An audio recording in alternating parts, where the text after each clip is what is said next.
Hello, everyone. We're at Balance Patch 6 for the Super Smash Bros. for Wii U tournament on a Thursday night. I am Uncle. This is N-Tarps, how's everyone doing tonight? bringing you a lot of great action here. We have a lot of good players in bracket. Mm-hmm. One right here sitting next to me, N-Tarps, on the Massachusetts and New England PR, correct? No, just Mass Just PR Mass. this Okay, time. just Mass. Yeah. We got Mars here. A lot of people familiar with him as of late, of course, with the success he's had. Kool-Aid, if you're one of the old school heads, you know him from the Brawl days, as well as Smash 4 days. He's been around a lot more, which is good. We got an up-and-comer at third seed, too. We got Glare. Yep. He's been just destroying this NEPR this season. And he was ranked like 9th in Connecticut or something silly like that, but he's proven that he's way better than that. And he definitely, I feel like he's had such a different mindset lately, which is helping him a lot. He's just kind of like more focused and just, I mean, it's working out for him. Yeah. But first up, we're going to have Sheppy versus UML Vinny the Pooh. Cloud versus Yoshi, as you can see on the screen. And we'll see, how do you feel this matchup goes, man? It's definitely Cloud's favor. But there is a good amount of Yoshi counterplay. Yeah. Like we've seen, I think Matty G lost to Raptor once. Okay. And I think Raptor was just like really solid at the matchup, and Matty's just like, he's not used to like mid-tier characters. Yeah. I think that's which is kind of like normal for for a lot of people. For a lot of people. I feel like thing about Cloud is like obviously Cloud is such a great character, but there's always that offstage game that if you can kind of put together something, you can catch him off guard and it's not easy to gimp him, but he's gimpable. So that could definitely like change the entire set around. If you're able just to like that. Yeah. But yeah, these guys will get going soon. I'm pretty sure they're already warmed up. Yoshi, Sheppy is our resident Yoshi main. Yeah. He usually goes to GU. I think this is one of his first or second times at. Yeah, I've seen him here before, but Patch. not too often. Yeah. He definitely has stepped his Yoshi game up for sure. I can give him that. He's probably gonna go blue, and then also this is like a bigger night for us considering we have like 70 plus people. So in for a treat tonight for sure. This is one of our bigger turnouts, I'm pretty sure. So they're getting right into it. Looks like they already had their button warmer. We saw that earlier. Good stuff from Vinny so far. He's not going to get too much off of the juggles considering Yoshi has that he has the armored jump. But it still does damage and it's Cloud. Good B reverse there to just get out of that pressure, kind of mix him up a little bit. Interested to see Vinny's Yoshi. Oh my goodness! Just let it rip right away. That shouldn't kill though. No. Yoshi knowledge, because Yoshi's one of those characters like you can get bodied by Yoshi if you're not used to fighting against Yoshi. Like air mobility, it's so hard to like gauge when you can punish certain things. Like so many people try to punish the forward air, and they end up just getting jabbed after. Yeah, it's generally pretty safe. Yeah, you have to look out for that jab a lot. It's a pretty early frame, probably like frame 3 or 2 on that jab 1. Yoshi's love to use that after like crossing up your shield or landing on your shield. And then also if you attack their shield the wrong way, a lot of Yoshis know how to use the down B to just kind of out of shield. I love that option actually. I was telling Sheppy to start using that more because he was like, yeah, legit, just forget to. And I'm like, it's so good if they do like a bad move on your power shield. Yeah. And it's a really good move in general. If you use it in the right context. I mean, all moves are kind of like that. But Vinny just did like 4 nairs in a row, and the 4th one finally hit. That's just kind of how it is as Cloud sometimes. Catch that. Ooh, good DI too, though. Yeah. He probably just barely died to that. Definitely. Gonna have to try and make somewhat of a comeback here. Nice. So far, pretty solid Cloud. That was an up smash right there. There's one. But I wonder if we'll see if Sheppy gets the download on the second stock. We might see the Rosa come out from Vinny because I know that's his main. I didn't even know he had a Cloud. I've only seen him use Rosa up until this point. Hey man, Cloud is one of those characters that if you can grab and go with him, man. Yeah, why not? It's not even so much that you may do so much better with him. It's just that it's probably just so much easier. Makes life easier. Yeah. Especially in matchups like Yoshi. Good option there to down air the shield. Yeah. That does a lot of shield damage. I like seeing good down air usage from Yoshi's, just like shield pressuring nice, or he might just. Be dead. Oh, okay. I thought he was gonna get down air him again, but What Yoshi's will try to do is they'll try and like down air but not finish it, because if they finish it, the opponent pops up. Oh, so okay, if they yeah. don't finish it, then they just get kind of semi-spiked. Kind of like the Luigi. Oh, I don't like that. there. Yeah, I don't like that charge smash there. He could have got punished harder, but Vinny wasn't really ready to do anything. Yeah, he was like playing it safe on his own. I like jab to down smash. That was nice. That's that a good might be- option yeah. against Cloud. Yeah. Especially at high percents, the more the more horizontal you send him, it's gonna be harder for him to get back. So I can't even remember the last time I've seen a Yoshi down smash like actually hit. very good by like- him though. It's like a random move. Yeah. It worked out though, because you can pretty much jab to mostly anything with Yoshi. I see a lot of jab, up smash, jab. I mean, you can DI out of it, but jab nair is, like- is a solid one. a lot of people just don't. I think it's like a 50-50 It's quick sometimes too, out of jab one Yeah. at high percent. So you can either air dodge or jump. Yeah, or true, what. true. Thanks. So yeah, he is bringing out the Good Rosa switch as to I it. thought. I'm last I checked, like not that Sheppy had a Cloud problem, but I know he didn't like Cloud too much. I think he's definitely been working But on yeah, it though. exactly. I'm assuming by now he's kind of like practice, but not sure how he feels about the Rosa. Rosa's like another one of those characters that if you're not experienced against her, you start getting hit by stuff, and then all of a sudden it's just game over. The scariest part about Rosa is Rage Luma, in my opinion. Yeah. I can just kill you literally whenever. Doesn't Doesn't matter what percent you're at. Yeah. The jank, the Luma jank is a real thing. Doing a good job of keeping the attack on. And he's done a great job of killing Luma too, which is Yeah. important when you're fighting against Rosa. I like that right away. He just like jabbed it like 5 times and it just killed it. Okay, that works. Ooh, tough air dodge there. Still has the jump. Good Pivot grab, yeah. Pivot grab is such a rated, Utilized, and utilized option. Spacing. Seeing how good rolls are in this game, Oh, pivot grab should be used a bit more. yeah. Ooh, that back air is stronger than it seems too. She might die to up smash. What, the Yoshi back air? Yeah. The third hit. It's like kind of similar to Meta Knights, but just toned down. Got him. Very Not nice quite by as strong Sheppy. as Meta Knights. Wow. Oh, he come on. kind of just caught him doing nothing. Yeah, you cannot waste. I mean, it looked like he tried to grab, but I think he did a neutral B by accident. yeah, that was just not. I mean, at the very least, very nice job killing Luma there, but there's no reason to like neutral B there, because even if you do, like, you can't hit. She's invincible, so it's And like, Luma's probably gonna hit you too. yeah. So it's probably a better idea to just run away. It's frustrating to have to run away for that first, like, however many seconds that they have invincibility, but that is a huge, I mean, even something like that is a huge part of the game. Like, you have to be able to survive through that time, Definitely. because he could have had, like, a pretty good lead. Cool. I like what Vinny's been doing on the second stock. He's kind of just like evading at the last second where Yoshi's going to be landing, and then punishing appropriately, and then keeping him up in the air. Yeah, the juggles are real. Ooh, there goes your shield though. Better just run. Oh, he could have punished that right there, but he was too afraid about his like shield. Sometimes when your shield gets that low, you just start panicking.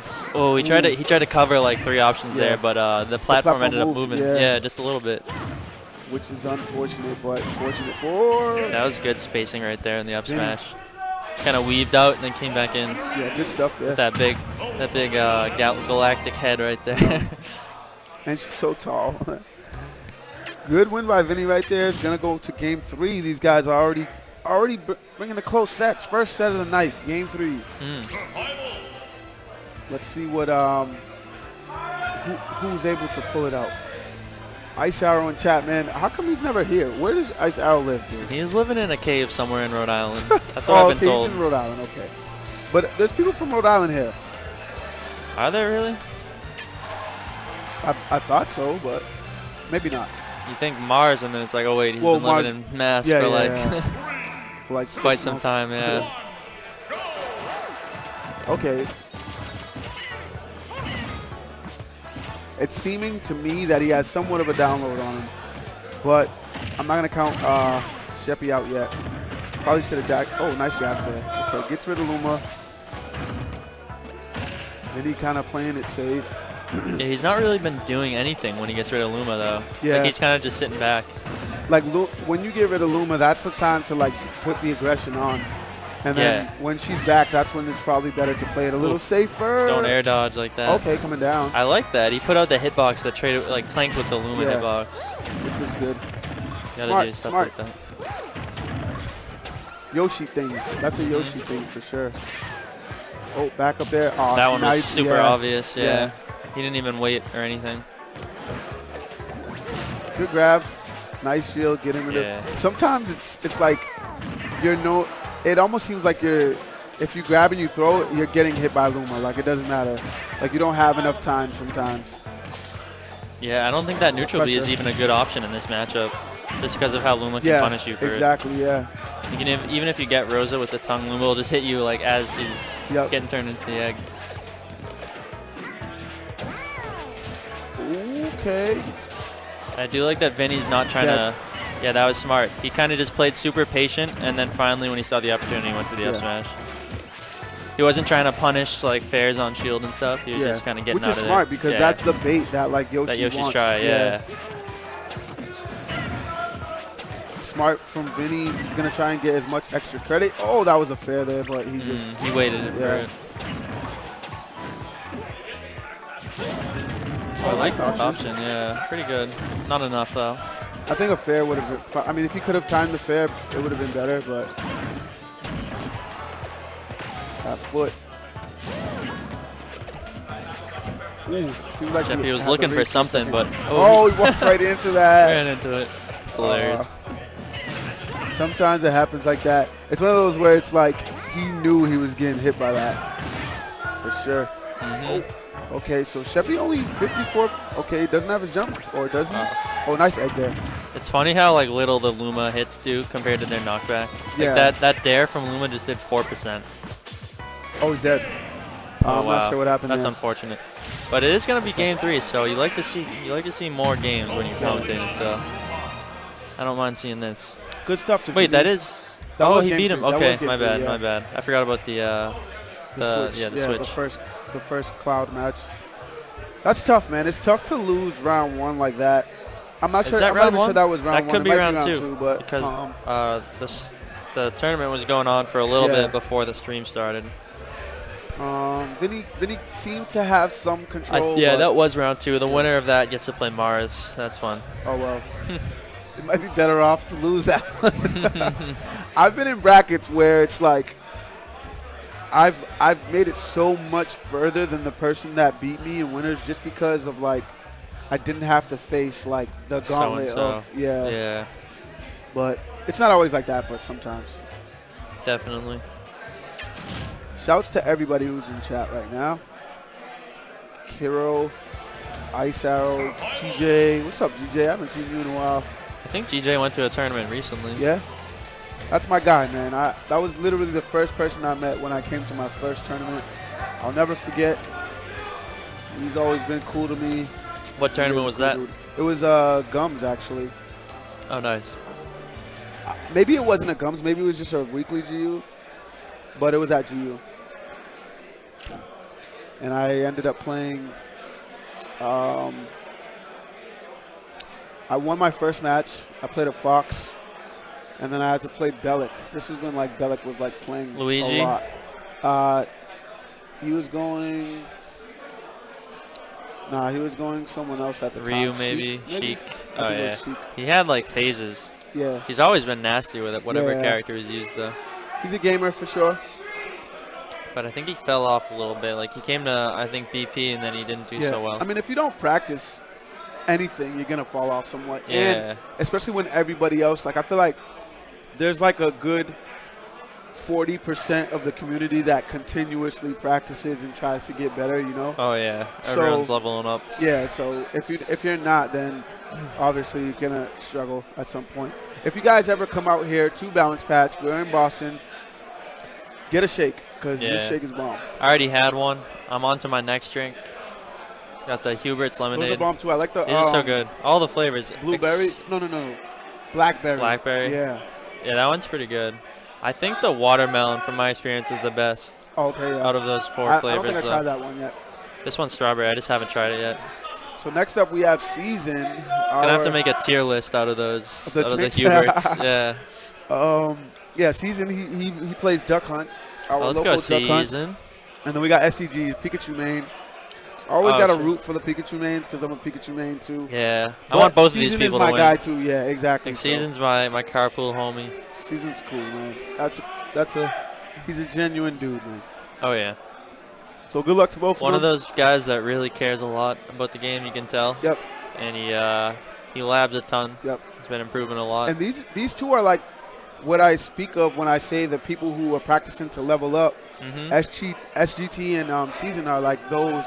They're part of that crowd, you know, of that percent of people who like are actually working. I mean, to do better. So shouts to them. I've seen them improve because I used to body Season, and now he basically bodies me. And same thing with SGT too. So I've seen them improve so much, which is good.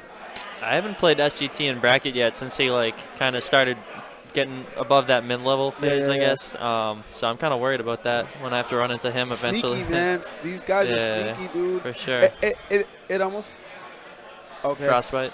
It almost seems like it happens overnight.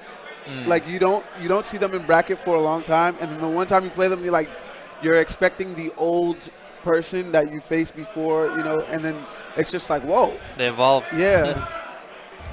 So, Frostbite, Temper got the trap house going. You know how the trap house goes. All the information you need is basically right here. Oh yeah, so Frostbite is in Michigan. Michigan. Right? Yeah. It's which one is it? Is it like the third Frostbite or second? Second Frostbite. Yeah. 10 qualified players, 6 voted in players, 16-man invitational in the Temper Trap. So basically, how good you do in tournament, or what place you get in tournament matters a lot for these points. Just for New England tournaments. Do you want to explain? I'm not really. I don't want to mess it up. Yeah, neither do I. I didn't really like get it too much how it works, but I know there's like going to be a 16-man invitational for I believe 8 people that make it in based off of just good results, and then other 8 that are like voted that are in that top like 30 category that get voted in, and then there's going to be a 16-man invitational, and I believe first and second just get like flown in. Yep. First gets like 500 or something. Do you know what it is, Doughboy? Right for the numbers. First gets 480. 480. Okay. Yep. Where does it say that? For prize. Cool. Which is dope. Which is crazy, but dope. Yeah. So yeah, that's a good initiative to come out to your weeklies. Definitely gotta get those out temper here. points Ice up. Arrow, you got to get out here, man. All right, these guys going right into it. They can. Good roll read right away. Yeah. SGT was like, hold up, I don't want any of that. He rolled away. He gets him with his own can. A little bit of a, not friendly fire, but suicide fire. Yeah, you don't want to roll when that gunman comes out. Most projectiles you're not trying to roll back against because they're just going to hit you anyway. So it's hard because a lot of time you're like, okay, let me get away from it. And at times your first reaction can be to roll, but you don't want to you don't want to get caught up when you're rolling. That was interesting with the dash attack. Usually when you dash attack can as Duck Hunt, the can kind of flies up at an arc. That can kind of just didn't go very far at all. Maybe it's just different hits, different parts of the hitbox on dash attack that affect it. Ooh, just missed with that. Decent option there. He probably should have tried to drag him down first. One thing about Duck Hunt, even though his recovery is decent, if you drag him down far enough, you just can't recover. So, nice.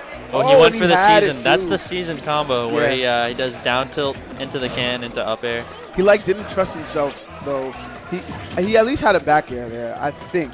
But maybe he was just playing it safe. Season recently said he was going to work on his aerial spacing around shields and stuff, and being more safe on landing like that. So I see it's definitely in the works here. Yep, smart.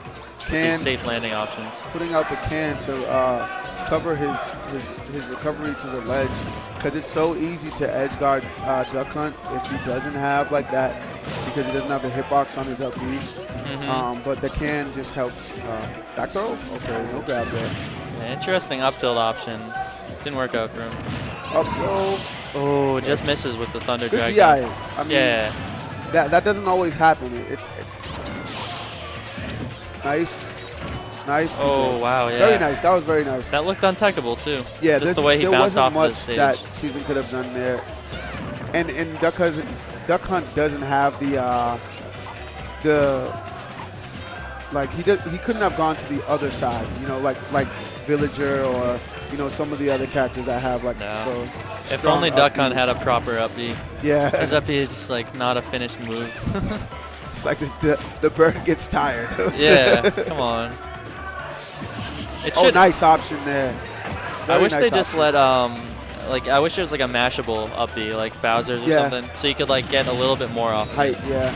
Because I'm pretty sure Bowser's was originally bad, and then they buffed it so you get more off of mashing up B. Which they is could- good for, you know, Bowser lanes. I mean, it's definitely needed for that character. I feel like, I mean, even I Ooh, I can't love you that. mash it though? I mean, not to get like super hype, but I feel like you can like slow it down, kind of like how Villagers is. Oh, with Duck Hunts? I'm not positive. I've never touched this character. Like, I'm all set. No, you can just like you can move around during it, but you Okay. can't like mash any button to make yourself change speed. I'm looking for Season to have one of his. He actually fell out of the jab, which you don't see that often, but maybe because he was off stage. Duck Hunts is like one of the jabs that I can never get out of. Yeah, it's a very good rapid jab.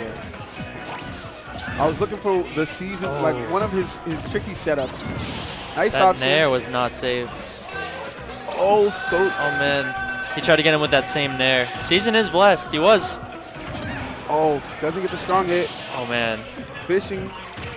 I don't like nice. that up air. Not safe. Oh, he sends him back because of the can. Yep. The fair probably would have just killed. He's dead. See, Season keeps picking these options prematurely, Yeah. and then he gets punished for them because they're kind of just like laggy, like That the was good aerials. stuff. Yeah. That was a good game. That was good by both of them. Pretty intense. It was at the like end even there. in neutral, but the thing was one of these characters can edge guard and the other one can't. Yeah. That's what it comes down to basically. I was looking to see one of the patented, because again, like when we talk about rare characters, I mean even Pikachu may be one too, but Duck Hunt is so rare that like you may not know, you know, when you start to play against Duck Hunt, it's like what is this Duck Hunt gonna do, you know? And if you get caught by the shenanigans, then all of a sudden you just, you know, you find yourself in a bad This character situation. will definitely rack up the damage if you're not paying attention to what's going on. Nice there. That's for sure. You read that neutral get up, buddy. Yeah, he just didn't have the good timing for it. He's taking all this damage now. Okay, good dash attack. Okay, good quick attack. That can, man. So Yeah. unpredictable. Always got to be wary of it. He straight read that. That was a book. That was great. He I like love 100% read seeing that. like a Duck Hunt smash attack actually just complete the Yeah. animation and actually keep them in it. Oh, nice. Oh man. Oh, he might be dead. Oh no, Season knows. He knows where he can recover from. I would have liked to see him spawn a can right there, but he's gonna make it back anyway. SGT getting the grab. Forward air is not going to connect. Surprised no up throw was attempted there. It wouldn't have killed at that percent. Really? No, yeah, so just because he doesn't have any rage, so I think that's why he didn't do it. Up throw probably does like 10 damage though, right? I think it's 7. 7. Yeah. That's it. Yeah. Season got 48% extra credit, so not bad. Gonna have to try and stay away from these. Now, one thing about Duck Hunt, the can does break combos, but you have to have the can in order to break the combo. So if the can's out and you start comboing Duck Hunt, it's so hard for Duck Hunt to get like away. I like these fade away F tilt Season's been doing. It's kind of been stuffing out the Pikachu approaches. Doing a lot of jumping off stage to like get away from pressure. That forward, I'm smashing this so laggy. Who's forward smash? Duck Hunt's like after. Yeah. Oh, he had the roll. Yeah, but oh, trouble. All right, I didn't want to see it end right there, so I'm glad he made it back. Forward air. No. Play pigeon so bad. Oh, the dare. He could have spiked him for sure there. I'm surprised. Pikachu's hitbox, man. Yeah, Pikachu just has such a bad hurt box. Yeah, when he does the quick attack. Ken was a little bit too far away to get that follow-up. Oh, that wasn't smart. He could have up smashed him there. He probably think so? Didn't know. Yeah. You probably would have went for that. yeah. It's just so his smashes are laggy enough that he could have, but I just think he didn't know, so he played it safe with a grab. I've played against Season enough tonight. That's it. And that's it. He just kind of went for it. He rapid jab, but he did the jab and stopped. And he just went for up smash. That's interesting. I feel like up smash shouldn't have even been able to punish that, but it worked out. So that's how Season looked after. He was like, "What?" He was like, "Why did I get up smash for that?" That's how I kind of felt. What happened, dude? I don't know. Oh well. He's like, I don't know about that one. We're switching up. I don't know. He just went like this to me. So we're switching out. Okay. So who's switching? I think we're both switching out. Yeah. We're out. So me and Entox are gonna switch out. Gonna get some new commentators in here. I'll be back later in the day. You'll probably be in brackets, so. Yeah, we'll see how that goes. Hopefully. Good luck, man. I might hop back in if there's a slot open, but I think a bunch of people are commentating today. So. Yeah, exactly. He has a list all made out. Shouts to Haz for that, man. Yeah. Holding it down for New England. Catch you guys later. All right, guys. Peace out.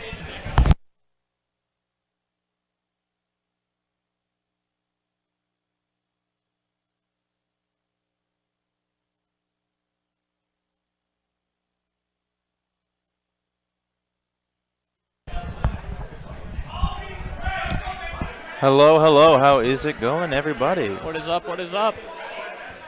Oh. It's a good match between EGT and Season. Yeah, really good stuff. Really good stuff. Looks like next up we're gonna have Tanarok and Greg on stream. All right.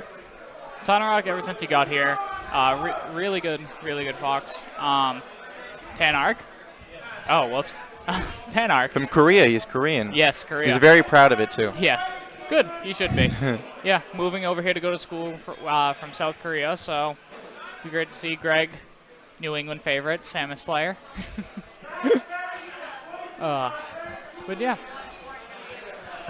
Introductions, I guess. I am Siren, at Siren Song Gaming on Twitter.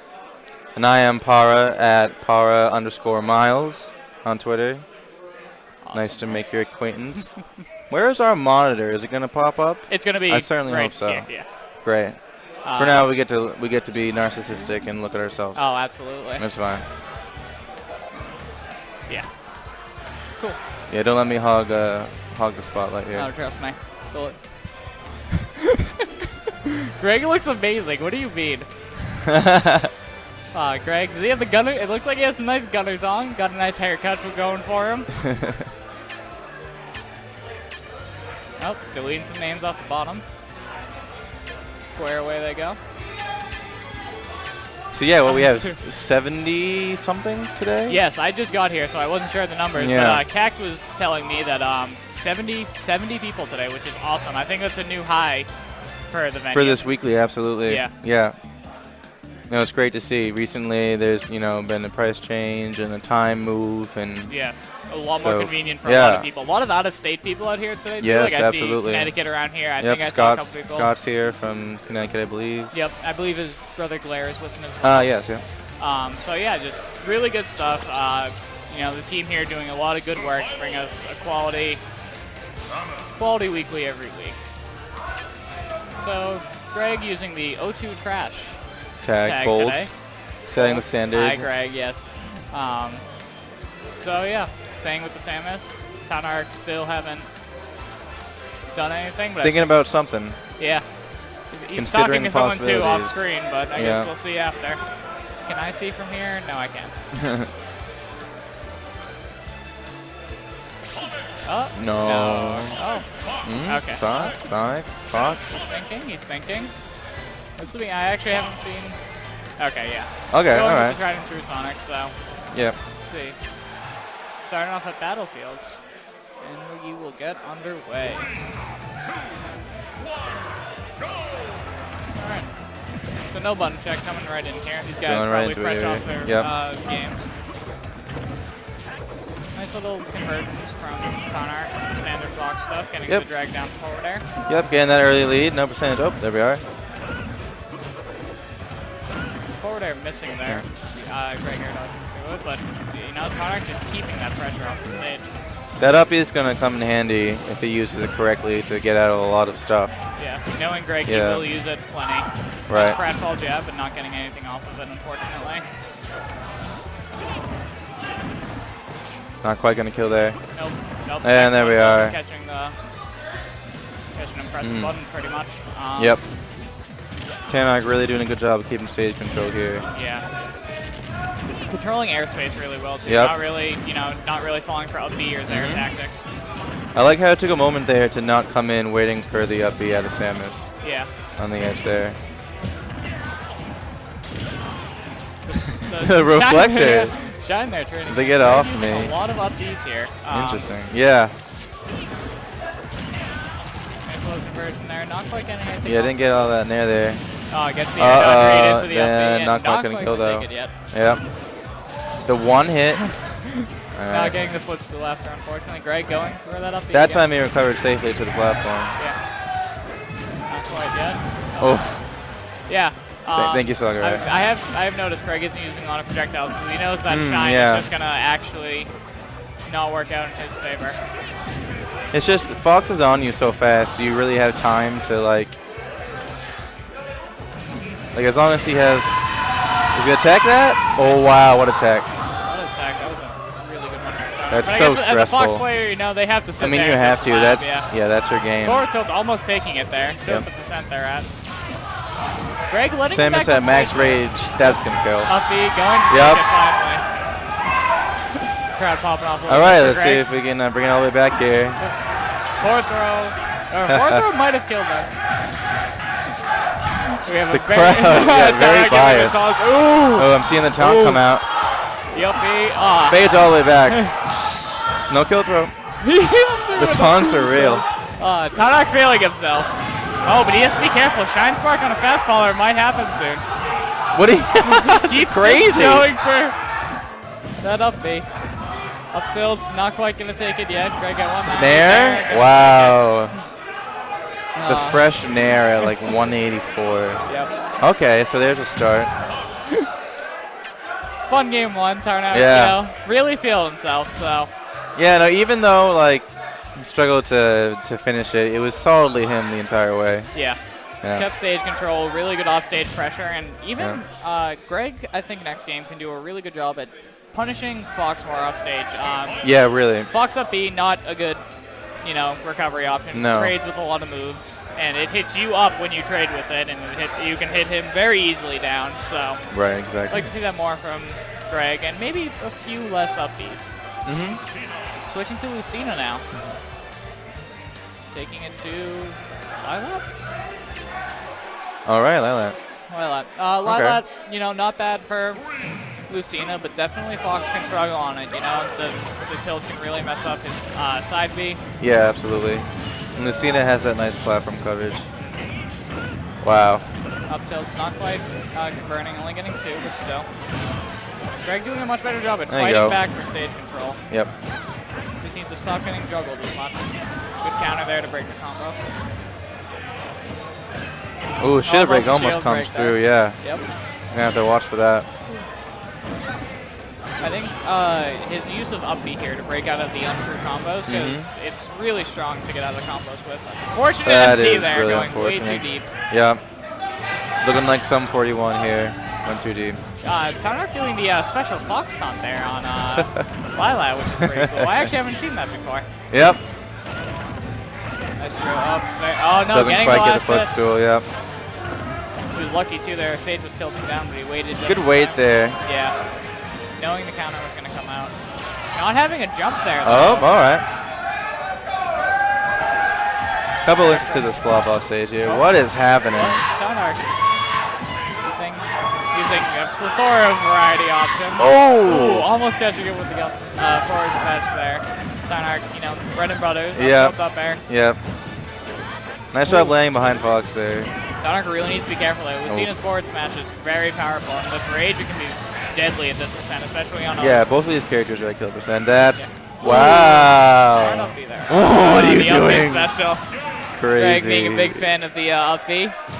He's having a good time though. It's fine. They're both having a good time. Wow. Fun set, fun set. But Tarnark taking it 2-0. Convincingly. Kuma in chat says, I want to go to BP so bad. I Kuma, bet come you on do. down. I bet you do. Come on down, Kuma. Who do we This have is in the chat one. here? I can't really see. Caro, Ice Arrow. Okay, guys. All right. Yeah. So Correct. nice, fun little set we had coming up there.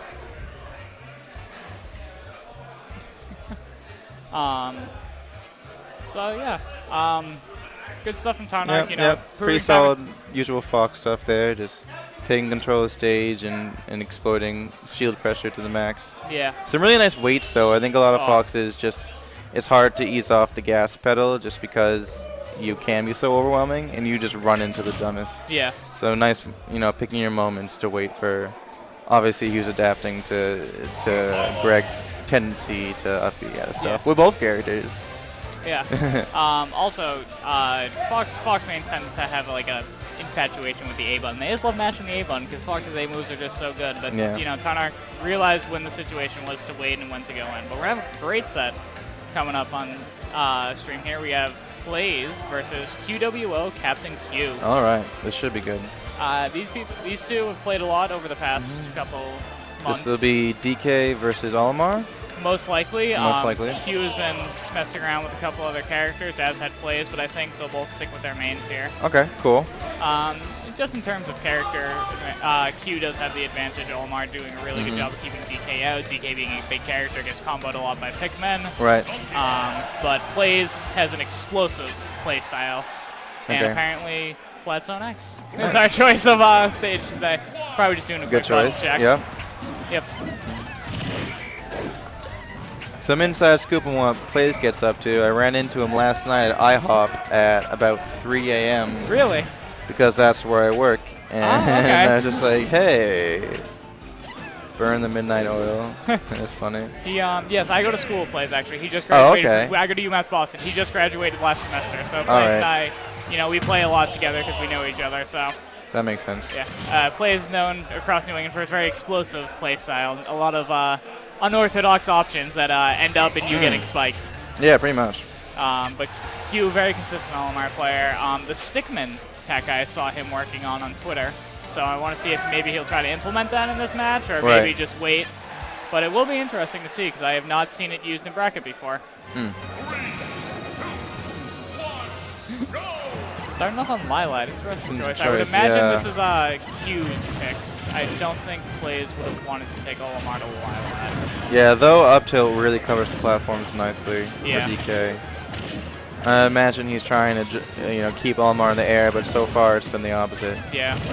Olimar doing a great job. I mean, Yep. both these, Olimar can juggle a Ooh. big character like DK pretty easily. Almost got that nice Almost forward got, smash yeah, there. with the purple, that most likely would have killed.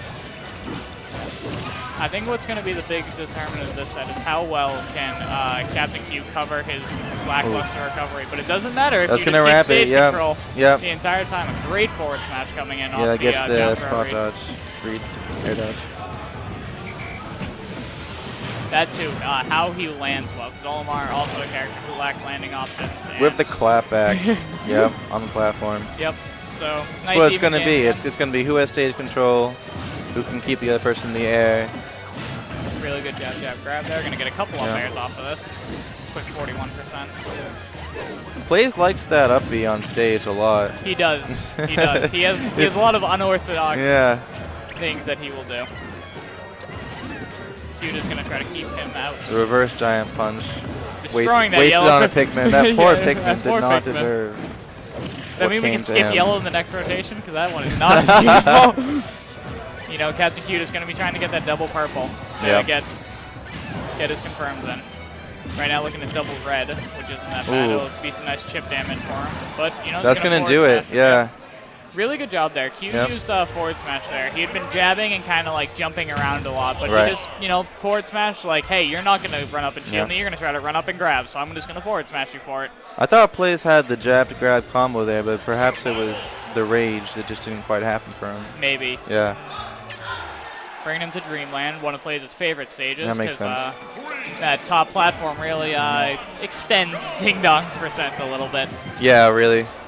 Plus the flatter sides means DK's not going to get spiked as easily. Though Olimar doesn't do a ton of stage spiking. Yeah.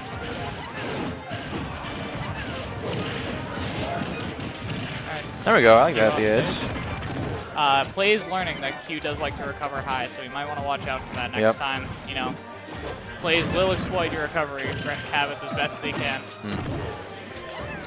I'd like to see more down tilt out of Plays there. Keep him out. There we go. So They can Plays has start a some tried and things. true setup that he has. Down tilt, dash attack, when it hits you off stage, it's an immediate down air. Nice. I've seen him do it to plenty of people before, and it's honestly the most terrifying thing. You know, it happens so fast that you don't expect it, and like the way to survive is DIing out. Plays getting smart there with his option select on recovery, but Q trying his best to mix him up. That's the thing. Like once Q's off stage in a bad position, he's just gonna not do well.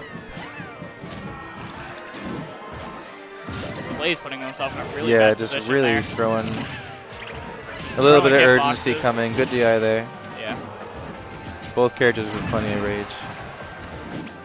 Trying to catch him out with that up air, but not quite gonna land.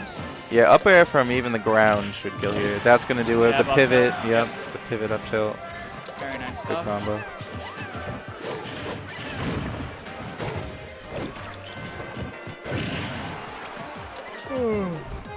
Still holding on here. Still holding on. That's Oh, gonna good. do it. There he goes. Gets the Plays standard using get up. a lot of neutral get ups, and Yeah. Captain Q is just punishing it every time. Absolutely. Oof. Looking for the reset on the platform there. That could be. Oh wow. That could have been. That could have been very That could have been dangerous. real bad for getting Um, Q. But Olimar getting This a is lot the of tech grabs. there, but he's out. Olimar getting a lot of grabs on Plays. Which Yeah, results in really. A lot of presents because Olimar can get 2-3 up airs on DK for a very long time. Going again for a just spacing him out with forward smashes. Neutral get up again, but at least timing it a little bit better. Ooh, Going for goes the air for dodge the- read yep, on the yep. dog punch. Not quite Didn't getting it. happen. He's gonna. Oh, the extended hurt box. Wow. Oh. That was out for a day and a half. It was like 1 Pikmin, 2 Pikmin, 3 Pikmin, Olimar. Yeah. Dead. The extended hurt box there really. That was They're great. both laughing. They're having a good time up there. That was really great. He was just like, how did that even happen? So unfortunate. All right. Optimal. That was optimal. Absolutely. That was definitely an optimal Charging choice. forward smash from my opponent's face. They're bound to run into it. Yeah. All right, FD. Play's going to have a very, very tough time landing on this stage. No platforms to help him. Just sheer flat stage. A lot of stage for Olimar to control and keep Plays out. Nice grab. See him trying to land with Bear there. It's not quite working for him. Nope. Plays trying to throw out hitboxes just to stop these Pikmin from either doing chip damage or maybe even just kill them, force Q into a kind of a bad position where he has to pluck, but just cannot deal. Again, neutral Second get time up. falling for that charge up smash there. Really unfortunate. Yeah. Back throw, interesting choice there. Going for the double bear. Destroying a Pikmin, but not Still getting got that it. on him there. Yeah. I feel like DK doesn't really have a lot of tools to get Pikmin off him. No, not that are safe release. That Olimar just can't throw another one on you while you do it, unfortunately. It's gonna let him land, dude. Yeah, Plays just really hasn't had time, stage space, or anything Right. to just do what he needs to do to beat Olimar. He can't get in. He can't, he can't keep Olimar in the zone he wants. Right. Olimar's playing a lot of his game. Yeah, absolutely. Getting back for free at times. Plays just needs to, focus. All right, here we go. breaking through. That's Yep, not nice quite gonna little- do it though. He's getting closer to that percent though. Ooh, almost getting a nice read there. Gonna go for the stage. Not quite gonna Releases get it. him though. That's rough. Mastering out. Goes for the reverse dong punch. Doesn't quite get it. Shield's looking a little slim though. DK known for breaking shields. He's doing a good job, even though this is getting, towards the limit here. Being patient, throwing out jabs. Yeah. Might be too little, too late, but we'll see. Another neutral That's get up gonna and be. Q almost That's getting gonna do another it. up All smash, right, but just him. enough. So Blaze has reverse dong punch ready. Yep. Might actually go to use it here, but Q breaking out of the combo with Nair. Uh-oh. Oh! Oh! Not quite. Wow. He almost stole it from Oh, this and man. he gets back. Forward smash almost Going doing for a it again. repeat of last game. Blaze just needs to get back to stage, dominate some stage control, and just, you know, get that one little conversion on Olimar. Olimar Coming basically in with the bair there. death percent, but, you know, a nice purple Pikmin read. That's, like going and sick that's with going to do that it. Purple back there being a Wow. very, very strong move. Kudos to Blaze for bringing it almost all the way back there. Absolutely. That was real scary. Good set. Yeah, Good set from both players. absolutely. Yeah, I would want to see from plays there more just less neutral get-ups. Yep. You know, he neutral get up a lot. He Q caught him almost every time. And it Yeah, resulted in certainly a stop. stage control. A bit more power shielding. Yes. And then, you know, just great stuff from Captain Q. It's unfortunate how he lost game 2 to the extended hurt box of forward smash. I don't think anyone would have I expected enjoyed that. it because I'm here and not playing. All right. All right. Well, guys, we're gonna let you guys go. Get some new commentators in here. This was Siren. This was Para. See you next time. Thank you.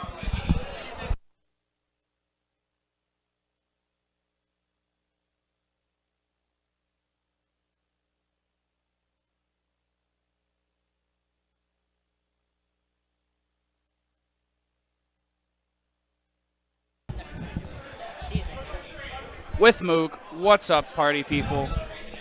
Do we know who we got? Oh, Sin Scott versus EPM. Is that accurate? So, Yes. It's Sin Scott versus EPM. It's going to be a battle of Luigi versus Corrin. that's actually going to be a really good. I think that's going to be a really good set. Mainly because Scott recently, PR member of our community, I believe 12th, if I'm not mistaken, against a former NEPR and I believe current MAPR 14th EPM, who plays. He's one of the few Corrins. So I've never really seen that matchup. I've only probably seen it, maybe Elegant versus Cosmos, but I don't even know when that was. But yeah, I think it's gonna be a great set. Definitely, dude. I want to see how Scott is able to get into Corrin. Scott's a very creative person when it comes to trying to weave his way around disjoints, projectiles, etc. So the fact that I like to see him just come in, it'll be really good. But EPM, on the other hand, you know, he's a very intelligent, talented player. He has experience in the matchup with SBF, Starbase Fruit, who now resides in the Midwest. Oh yeah, I miss Yeah, Starbase. been a while, but Oh, they're just going right into it? Okay. It looks like we're starting off on, was it Lilac? Okay. Oh, Handwater. I was going to be surprised. I imagine, because I don't know all the tech by any means, but I know Corrin has some pretty spicy stuff on Lilac. She has, because of like the tilt, she can get really good tipper pins and stuff like that. I don't know how practical they are, but I know I've seen some gross stuff. yeah, dude. Especially with the platforms, how they're Wow, that's laid out. actually really Yeah, impressive match. Scott is very That is good at very matching. good. I actually am very much into that. Especially when it comes to grabs too. You get that man on a grab, you're gonna get only one pummel. If that, you know. Oh. They just called me. That's unfortunate. I think Hazmat got some they'll covered. figure Yeah, it out, Hazmat yeah. got some covered. But I'm looking forward to the set. I wonder where they're gonna start. I imagine that I don't see why they would want to, or Scott would want to go to Smashville. So I feel like FD is where you want to start off with, so he can get more grabs. Because otherwise, Corrin, I feel like will platform camp him and make it so there's just like there's no chance, you know. Yeah. But I don't know the matchup, and obviously these two players are amazing. So they know what they want with their respective characters. Definitely Yeah, looking forward to it though. Yeah, I'm very excited to see what's gonna be their mutual pick. Because, you know, that gives a lot of information. When it comes to stage striking, not a lot of people recognize that, you know, even though they're gonna auto default like to hate one stage. Like say I auto hate Lilat, I'm gonna ban Lilat every time. But you also reveal another stage that you dislike. So that gives more information on how you want to approach a matchup. And see, okay, if they banned a lot of like platform-based stages, maybe I should focus more on my juggling game because maybe they're kind of afraid of that. But we're gonna go right into Smashville. They probably didn't even care after all that theorizing. Yeah, let's see what these two players can do. Oh, wow, that was interesting. Right out the gate with the forward smash. Yeah, just kind of feeling each other out. Got a grab. This could lead into a lock. So, oh no, I think that's it. Yeah, that's excellent stuff by Sin Scott. You know, the tornado, it allows him to give Corrin exceptionally easily. And that's going to be the first stock. That was some Ghost Pepper spicy right there. Uh-oh, this is going to be big For sure. damage. Here comes more damage. He's going to use the Nair. It's a great tool to extend combos. 71%. So gross. Great jabs right there, stuffing out that grab. Luigi's such a good character. It's extremely underrated. It's so unfortunately only up air, back air. If he got the sweet spot, that could have been it. And that's going to be an F smash. Catches him right there. You know, he wasn't respecting his space as much as he could have. That was extremely impressive from Scott. 45-second game right there. Right out the gate with a tornado and just got a meaty combo right there. That was disgusting. Yeah, Scott showing why he is a force to be reckoned with. He definitely earned that, again, I believe 12th. I'm going to get corrected. Someone should correct me. One of you little cheppers over there. Anyway. We're going to go back to Smashville. I really like that decision making by EPM. He threw out that jab just to sort of stuff him out, but right now Scott is going to get exceptional damage extending these combos. 70. Not like that! Oh, that could have been really unfortunate for Scott getting somewhat janked, missing the tech. That could have been really bad. But luckily he posed himself and didn't let it get to him, and he managed to recover perfectly fine. EPM is throwing out this wall right now, utilizing his disjoints to keep Luigi out, because Luigi has a hard time getting in when it comes to those kind of aspects. Yeah, definitely. He's definitely a brawler kind of character, not a spacing kind. He doesn't really put out much to protect himself. He really just tries to get in, kind of wait to see what you're going to do and get that real meaty grab. Yeah, and EPM going on the aggressive right now. Yeah, he threw out a big string. Ooh, yeah, EPM was hurting at the beginning of this game, but good stuff. EPM got like 90% right out the gate on himself, and he just didn't let it get to him, and he composed himself, and he managed to bring it back already. That's so impressive. Yeah, my favorite aspect about that was how he just kind of stayed on stage the entire time, and that one time that he went off stage, he was able to secure a kill off of it. Yeah, he's playing really well right now. Definitely now that he has the lead, not committing to too much. Just trying to extend his lead to the most he can. He's doing a really good job. Trying not to land so he can't get grabbed again. Very good stuff from EPM. Yeah, Very you can smart. see that in his decision making. You know, he's not landing on him. There was a time earlier where he could have landed on stage, but he decided to elect to go to the Smashville platform. He's playing very cautious, but right there, he did an unsafe move, and Scott's gonna get a up smash out of it. Yeah, seal the stock, make it more doable. But this is Luigi. Even though EPM has a pretty solid lead, 53%. I mean, any second that can go at, just like Fox Fair Footstool. It's they can just end the entire game right now. But EPM trying to not, commit to too much. Just trying to get his diamond nipples going. Yeah, now it's Scott's turn to get this edge guarding situation. Is that going to be the kill? Misses it slightly. Yeah, I think in that case he mashed too little. I don't know exactly how it works, but not the correct amount of mash anyway. Very good stuff though. Again, both players very phenomenal. I just feel like they're both doing an amazing job. For sure. Ooh, goes all the way with that grab, but I really like how EPM, he's using the space behind him to say, I'm going to go back, and if you overextend here, I'm going to punish you for it. Countering that? Interesting. I don't know what that really does, but, I mean, it makes so he doesn't take the damage and doesn't have to shield it, so. Yeah, if Scott would have ran up there after one of the fireballs, he would have taken a lot of damage for it. Oh, true. Ooh, catches that air dodge. Great awareness. Ooh, good stuff. EPM's doing a really good job. Oh, there you go. He reaches all the way for that. He did a good job waiting, and then after making Scott wait like 3 times in a row, and then just getting the up air, he just was like, I'm going to go aggressive. Jump on the platform, go up air, got the stock. Very good stuff.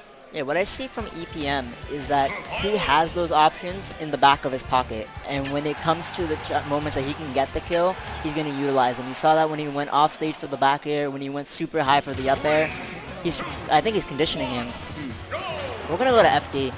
Yeah, I feel like this. I felt like Scott was going to go here because, again, this makes it so he can't go to platforms that avoid grabs. He has to play on the same level as Luigi, and if you get grabbed by Luigi, you eat a lot of damage, so definitely what Scott wants. Scott's trying to utilize his fireballs so he can condition him to get a grab, but EPM's doing a great job jumping over them, power shielding them, trying to find a way in. But he doesn't have to commit to too much. He has the lead, and right now he's going to get great damage because Scott overextended with his combo. Yeah, just trying to. Oh, there we go. Get to the grab. Oh, that was good percent for Scott. Yeah, he even caught his jump too. Yeah, Scott bringing it back. Again, Luigi has such high damage output. It's insane. Oh, interesting Cyclone. He's gonna get punished for it, unfortunately. But ooh, that was good. That was a good combo. Nair, up air, back air, solid stuff. Oh, even trying to mixing it up. That was pretty good. Yeah, and Scott with the great awareness to hold the shield so he won't bite. That was almost a very dangerous situation for EPM. Luckily, he got back no problem, but that could have been it. I mean, after a footstool, I know a lot of people don't see that coming, but he reacted well. That's good. Great conditioning there by EPM. He threw out 2 side Bs in neutral, and then afterwards he just went for the dash grab, knowing that Scott would run in with the power shield. Yeah, trying to feel each other out. I don't. Ooh, good back air. No, that's gonna seal Yeah, it. securing the kill. Yeah. That was good stuff from EPM. Again, now that he has a lead, he's gonna just start spacing and ooh, but this grab could be big. Oh, Ooh, the Cyclone gonna nice. kill. Yep. The first time he went for that option, so I really like that. You know, saying I have an option right here that I can utilize. So please, you know, if you forget it, I'm gonna utilize it. Oh, big damage. Got a grab. Oh, dropped it a little bit, but still got solid percent. Oh, that I could. like that. He kind of glazed back with that down B. Yeah, he positioned it in a very unique way. Usually people just go like right towards the ledge, so if you go to it, you get. Oh, I don't know about that. Oh, but he has good mash, so it's all good. Made it back. He's gonna take some damage, but. Yeah, EPM recognized the situation, knowing that he can't air dodge that, so he went for the up throw. Because if he did air dodge, it would have been a catch him.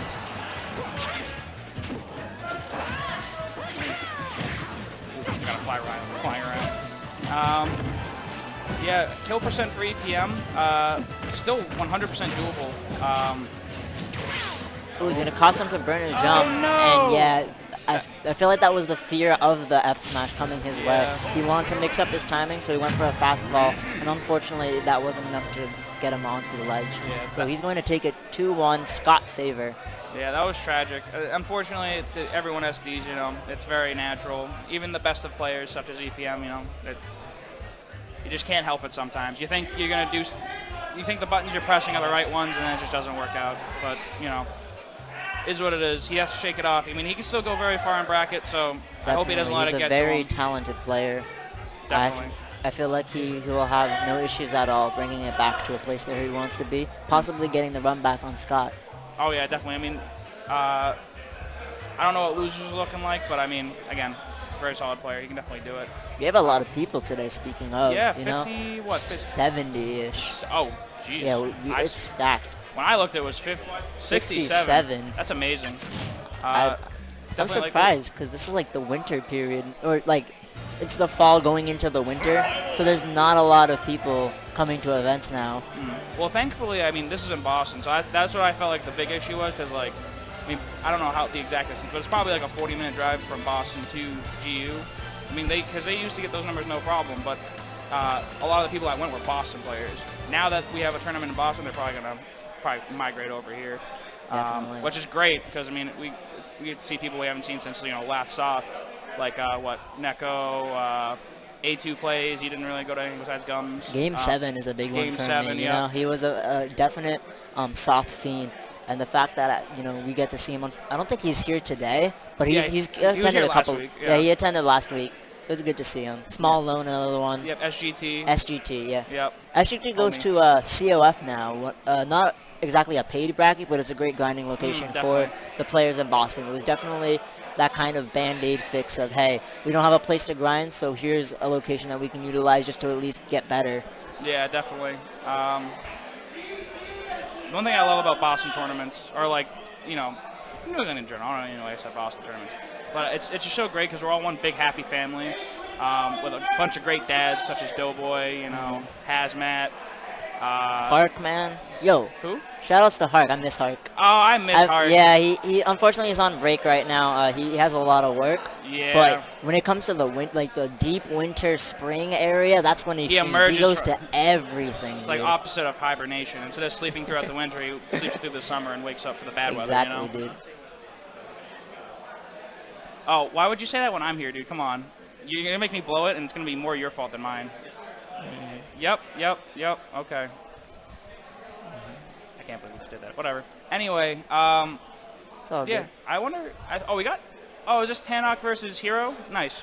gonna be an interesting match. I'm not exactly sure of Tanark's Cloud experience. I know a couple weeks ago he went against Antarx's Cloud and XL actually. So he's faced a couple of the Clouds in the region. I think this is, yeah, Canmore, okay. One thing I really love about Tanark, I've only really seen him play probably like 3 times total. But one thing he does really well, Fairfoot's still obviously a very potent Fox option.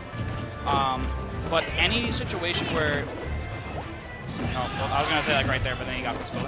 Anyway, he's really good at finding the fair, and not even just through like, you know, like the standard like down air and fair, whatever, I don't know the standard terms, I don't even know what I'm talking about. He's very good at getting the fair in situations where it's not true.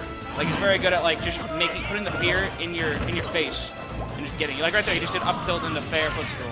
That's yeah, it's cool. one of those options where you're not expecting it. It's like a mix-up, and it's not like what a lot of players do, but he's very unique in the sense where he goes for it in a very well-timed manner, which I love. He recognizes the punish too, and he tries to maximize the most out of it. I know Tanark's an extremely talented player. I actually had the pleasure of going against him for the first time yesterday at CUF, and I was very impressed on how he would approach and you know, what kind of hitboxes went to throw when. I'm very used to the very aggressive style of Fox, and while Tanark can be aggressive when he wants to be, he knows when to not be.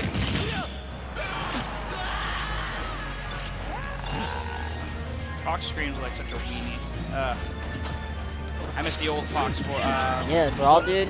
Brawl and especially Melee. Melee. Oh, even 64. You know, he didn't really say much. Is this? No, they're playing. They're going hard. Oh, well, okay. Tanark doesn't play around, I guess. But yeah, I wonder. See, this is like a matchup I feel like is a little awkward when it comes to stages. Good example is like Fox loves tri-flats, right? Like probably debatably his best stage is like hands down. But Cloud's like the same way. He has the same kind of like frame trappy moves that like if you use one of them and you air dodge it, you get hit with another one, you know? So it's to me it's hard to figure out which character would really want to go to tri-flats. I mean, it's player dependent. I don't know. I feel like it makes stages in this matchup really awkward. I guess we're going to Lylat. Yeah, we're going to go to Lylat. It's an excellent stage for both characters, I would feel. Because there's the platforms right there, and it's a great juggling pressure. And that's going to be a punish. He's going to go for a grab. Gonna get a big combo. Oh, no, I really like that. Yeah, you just get something simple. They didn't go for like too many up tilts. So that's one thing a lot of Fox players do is just go for like an infinite number of up tilts, and it doesn't really work all the time. And they recognize that, you know, player's gonna shield it, so he went for the grab immediately. Ooh, that was an early stock for Hero. He's looking good right now. Yeah, I feel like that DI was a little suspect. I don't think he thought he was gonna get hit with a bear. Very surprising option coming from Hero. He's going to get a great punish right there, but he drops it to Tanark's back air. And great spacing on that, you know. Cloud's down air is a great landing tool, and Tanark was able to stuff it out before it could come out. It's going to be kind of hard for him to come back, because, I mean, Hero's not going to let you land. Especially if you exhaust your jumps too early. Yeah. Ooh! So I didn't go for the second part of it. I don't know if that's connected truly, though. Tanark's doing a really good job of definitely avoiding all his kind of like unique options that Hero's going for. Because a lot of times players get caught off by like the not standard stuff. Like he kind of just threw out Blade being kind of out of the loop. Good out of shield up smash. Definitely. But, recognized when he could punish, and he got it right there. But yeah, he did a good job just, you know, not falling for any tricks. I really like that by Tanark. Hero's approaching with the down air, and Tanark was able to get that short, full hop down air just to get the pressure of his own, beat him to the punch. Yeah, now Hero's just trying to keep him off stage so he can't do anything. Oh, hard read right there. Knew exactly where he was going to land. Yep. That's Hero. He also former NEPR. Where did he land last time? I think it was like 7. I might be. I feel like it would be in the mid-range. He especially didn't go to many events in the season that he did make PR. Well, wasn't he? Well, I don't know. I might be remembering it wrong. Maybe it's more like 9th, 8th. Because I remember when he was, it wasn't a top 10. Yeah, in his like peak, he was like 4th, 5th area. 4th, 5th. Okay. He's definitely a talented player. Unfortunately, hasn't been able to go to many events. but I'm definitely glad to see him here today. Yeah, it's good to see him with the what I don't know what anime that is. The Dan Dirt Pop. Yeah, whatever the heck it's exactly. called.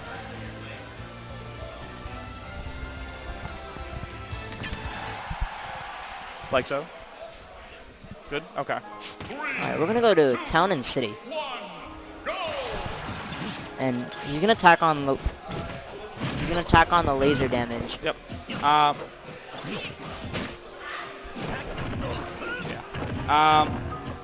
Yeah, Tanark attacking on a lot of percent. Ooh, I like that down air.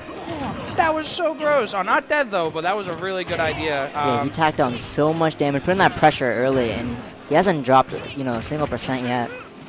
Yeah, that's what I mean by, like, he's a very unique Fox. A lot of the times when you see, like, refried jeans, light play, they do, like, that was a really good call out. Yeah, because usually Clouds go for the dash grab after that, sort of mix them up like, hey, I know you're going to dash, I'm going to dash attack, and you're going to shield it, so I'm going to grab you. But Tanark, foregoing that immediately, going for the up smash and securing that still. Very solid play. Ooh, it's going to be, oh, good tech from Hero. Definitely could have gotten jab block. That would have been tragic. Trying to find a way to land, but I really like how he side beats to the platform. Definitely an option that, if not used as much, it can catch people off guard. Yeah.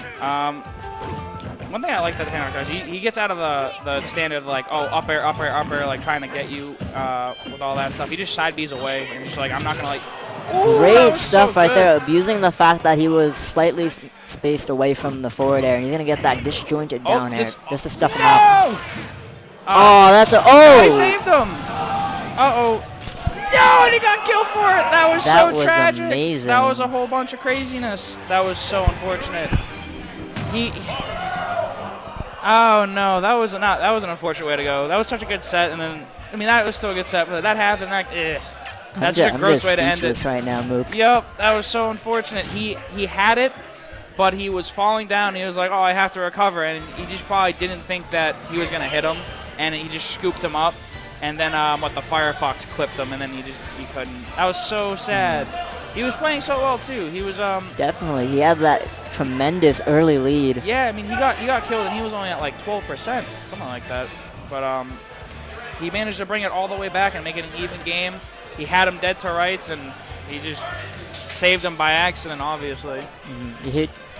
All right. Well, it was a pleasure commentating with you, man. Nice to see you. It's always fun. Good stuff, Mook. Yep. I hope to see you on the other side. Oh, yeah. Please let us know how we did. Mook Mania Gaming at Twitter. I don't know if I can plug myself. I already did, though, so it's too late. Yeah. Other than that, have a good one, guys. Enjoy the rest of the bracket. Yeah, make Peace. sure to tune in and follow follow the TNF stream if you can.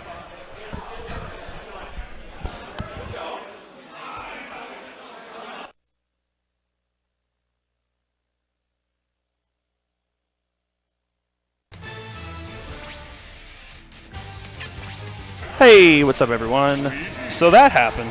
That was crazy. Honestly, I was like, I felt bad, but I was like, it's the fault of both. Everything just went wrong. All right, is this friendly? Is this like warm-ups or is this Looks like we could be having hand warmers. All right. Yeah, it looks like it. But this is small own SGT coming in hot, and we have Raffy X versus Scott.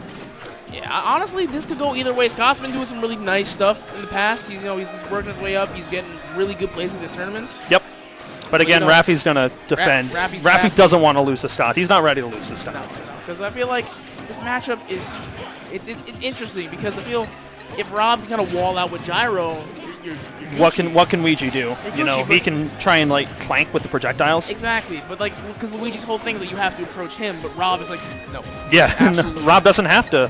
Rob's like, I'm gonna chill over here. I'm gonna be over here. And we're gonna be good. And if you want to come here, exactly, just give me a big old hug and then beat boop. And then die at like 70 or 80. Yeah, no, because Luigi doesn't have that bulk. Yeah, he's not as thick as Wario or something like that. Yep. The one thing I can see is that maybe Scott might get some crazy stuff off stage. Yeah, because if he can get a nice little toilet, that could end some stocks real early. The thing about it's so hard for Rob though, because his recovery is so shifty. He can like up, down, And he can just throw out that up air, which lasts so long, I'm afraid though that actually might trade. I don't know how the hitbox interaction works, so I would be very careful if I were Raffy to not get and then just go straight down from the trade with the up air and the down B. Definitely. And again, looking the other way, Luigi has a pretty risky recovery. You know, you've got all these options, and Rob has Nair, has spikes, has gyros, and then even if you get to ledge, it's another struggle getting back up because you have all the gyro setups. Yeah, because, like, Luigi doesn't really have a good time off ledge either. Because once he's on ledge, and Rob can kind of just have his way, you know? Yep. There's not a whole lot. He doesn't have a huge disjoint, doesn't have, like, a really fast dash recovery kind of thing. He has jab. The jab is his disjoint. Yeah, but, like, it's not going to be able to come out for the gyro, right? So Yeah, well, let's see how it works. Stop versus Raffi X. Winner's quarters, actually. getting right into this. Look at that Stott already pushed to the side. Looks like he's okay with it, though. Yeah, I'm really curious. Like, I want to see these interactions, every single game, these ledge interactions are really what's going to sway it, I think, in favor of the best person. And whoever can adapt will definitely get it. For sure. And I think Stott is going to have a tough time in his knowledge of Rob is going to be put to the test. Yeah, for sure. Because you'll have beat boop DI, you'll have getting the optimal throw combo on Rob, and just recovering. So far, he's doing pretty okay, you know. He's not taking the best trades, but, you know, he's doing pretty all right. Yeah, you know, he's not just getting comboed, he's not getting grabbed, which is nice, but he's getting nice sequence, though. He's getting hit with these sequences of projectiles, which is just, it's hell, you know? Yeah. You're just going to get stuck in Rob, and then when Rob can get a grab, it's a 50-50 and you're dead. Oh, and this could be it. Oh, You Stott manages the air dodge. Good coverage by Raffi. That was nice, that was nice. Even if you air dodge that up air, you still have to keep your head in the game to say, no, Rob has the time and the frames to, you know, punish afterwards. Exactly. That's what's so good about that 50-50. Stott trying to come in. I like that little empty hop into downbeat.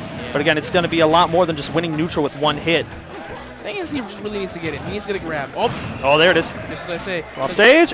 You saw him go for that read. Because his grabs are just, it's his game. If he can't get in, he's just going to really have Exactly. a tough time here. Yep, and Raffi doing his dang best to say, again, just wall him out. You know, that's all Rob has to do. Almost slapping him in percent here. Yep. It's going to be a Scary struggle. stuff. Oh, the gyro in action. Oh, good there. Oh, wow, lots of trades there. Interesting interaction. Yep. Raffi just showing no hesitation. You know, he's going for those pokes. All right, yeah. He's really struggling right now to just kind of just get that thing. Right now, Smash Attack could probably take it with Luigi. Rob's heavy, but Luigi's strong. He's very strong. Oh, you saw Raffi was just ready for that. And you see, yep, he. Oh, that's wow. 110? 110? Rage. I Rage. guess. And up air is so strong. You can That's- kill really, really early. That's crazy. I was like, you know, he might like get the stage, have to tag it or something. I did not think I was going to kill off the top. That Yeah, no. was unexpected. Yeah, no, and good stuff by Raffi saying, I'll do this, and if it kills, all right, good stuff. You know, Raffi will take that. You know, he's focused ahead. You know, Stott, if he wants to make it back, he's going to have to really adapt. Yeah, you know, Raffi's defensive play is just on point right now. He's just like, you know, he's taking some trades, taking some hits. You know, it's really just not mattering in the grand scheme of things. Yeah, not quite. Anyways, we'll see how he does this. And Raffi's just being safe with these pokes. His nairs are really, really good because you can't do anything about him, especially with Luigi because his shield pushback is just The only thing you can do is a perfect shield, and even if Rob moves back, then your options are limited. Exactly. You can't really get a good punish with Luigi. He's got to grab you. He doesn't have fast air. That back air is killer, though. Oh, that back air is so killer. One of my favorite Rob moves. Just boom. Honestly, I'm going to have to go with side B, though. Side B. Oh, side B. It's awful, but It's my favorite. bad, but if you can hit it, or if you get the reflector, He's just Oh, you saw that. He was trying to trap him with the gyro. Yeah. One of my favorite things that Raffi does with Rob is he flanks the opponent between himself and the door and the gyro, so they can't roll back, they can't walk back, and if they go forward, that's just a shield grab. Oh, that's. Oh, is that an? Oh, Good stuff by Stott. nice. Save the jump, save the jump. I thought he was dead there for a second. And again, mashing like a king. Oh, good air dodge. Oh, good air dodge again. Oh, but he's.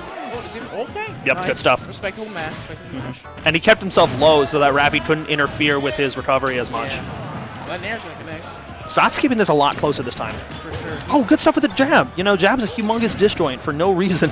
Yeah, the real scary thing. Oh, Roll read, very nice. back air. No, back air. All right. The real scary thing though is if Raffi takes his first stock, he's just gonna play super defensive. There's nothing that Luigi can do to make him budge. But again, Stott's now getting stage control for the first time pretty much this set. Oh, There it is. He just winds up a little bit high, but Raffi's not out of the fire yet. Up throw. That's up throw. That's going to kill.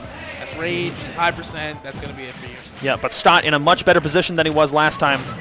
Yeah. Big damage on Rob. All he has to do is make sure he doesn't get up into that danger zone of 50-60 for a rage beat boop. Even like up till Luigi can take it. Oh, no. Up, Rob does have fuel, though. Plenty of fuel. Oh, they can take it. Yep. Good stuff. Down smash, yeah, down smash. Nice down smash. Nice coverage. It's not actually going even in stocks now with Rafi this game. If you can grab. Nice grab. I like it. Get off her. Fair. All right. Ooh. Off stage. Oh, the Start jump. stalling. And that's going to cost him. Super unfortunate. Ooh. I guess just a bad decision, thinking he could stall for time, try to avoid that gyro, but Yeah. it bit him in the butt. Because the gyro just barely slid off the stage. I don't think he was expecting that. Nobody was really expecting it. Maybe Rafi was. Rafi was expecting was, it. but like nobody else. Like I'm safe here. It's just gonna be the ledge. I have to deal with the ledge when I get there. But it messed him up before he could even get to the point where he wanted to. Yep, and when you have that many options as Luigi that you haven't used that, you think, oh, now I can do a mix-up and stall for time. Rafi just closed that gap so subtly. He just got right in there. So good stuff to Rafi for taking it. Yeah, definitely. That was a good set. You know, Stop put up an effort. He definitely adapted and played much better the second game. Yeah, I really like the improvement. Honestly, that's what I love seeing in sets when people adapt. Even if they don't take it, it's great to see, the little changes they make to make the sets worthwhile. 'Cause you don't want to see a stop. Stops are Yeah. they're cool for half a minute. Or and then, highlight reels, maybe, but the real great smash comes with an intricate neutral play. the real great The smash. real great The real tips. The best. Tips. Shoutouts to November 9th. Blessed day today. You're right. I almost forgot, dude. Nah, you cannot forget about the blessing. And we're seeing a lot of people going in and out of the stream setup. Looks like we might be getting Tanark Mars. Ooh. Yeah, we're just sticking to the top of this little thing of the bracket right now. Tanark Mars. Do you think Tanark can do anything? I don't. I would love to see him. Too on. I would love to see him do something great, do something crazy, but It's Mars. Mars is, so good. I played him earlier in bracket, and oh god, every single decision you make is just it's judged. You have to you have to be so conscious in every single moment of your play. If you mess up once, that's it. Yep. You're done. Mars will just run with it. Also, you have to have the most impeccable DI on you at all times. Yes, and SDI. More importantly, DI, because Yeah. chances are you're not going to SDI out of the boost kick. I don't even know if sometimes you can SDI out of the boost kick. Boost kick is so But, jank. if you get hit with the boost kick, it's possible to live boost kick if you're not in the blast zone at 80 or 100. DI needs to be on point. And you just can't get caught in that magic jank zone. Especially because he's Fox. Oh my gosh, Fox is going to have a tough time, but let's see what he's doing. And the edge guards too. Alright. Yeah, Fox is... Oh, no. Oh, you saw Mars going for it right there. He wanted to end it real quick. She's like, nope, I'm done. No controversy. Mars, that's the wake-up call for Tanark, saying, I can do this. Oh. Grab. Taunt. Alright, trying to catch him with that paralyzer. Even now, Mars is catching on to the habitual side B. Yeah. Mars has seen it all before, so if Tanark is just committing to do it, Mars will just take it. I watched Tanark quite a bit. Side B's are definitely, man. Yep. And you see him mixing it up. And it works sometimes. Sometimes it's a savior. And Mars almost SD'd there. Good link. Oh, there's the foot. Counter footstool! Mars! Ooh, little peek there, but... Yeah, no, that was... God. Honestly, I can't tell it coming though. I was like, he's not going to get the double footstool. Mars is smart. He's not going to get hit with the footstool. He could easily just jump out that way. Yeah. And then flip kick, and he's done. But no. He came back with the footstool. I'm like, it works. Was that planned? Was that planned? Mars? Honestly, he's Mars? Are you...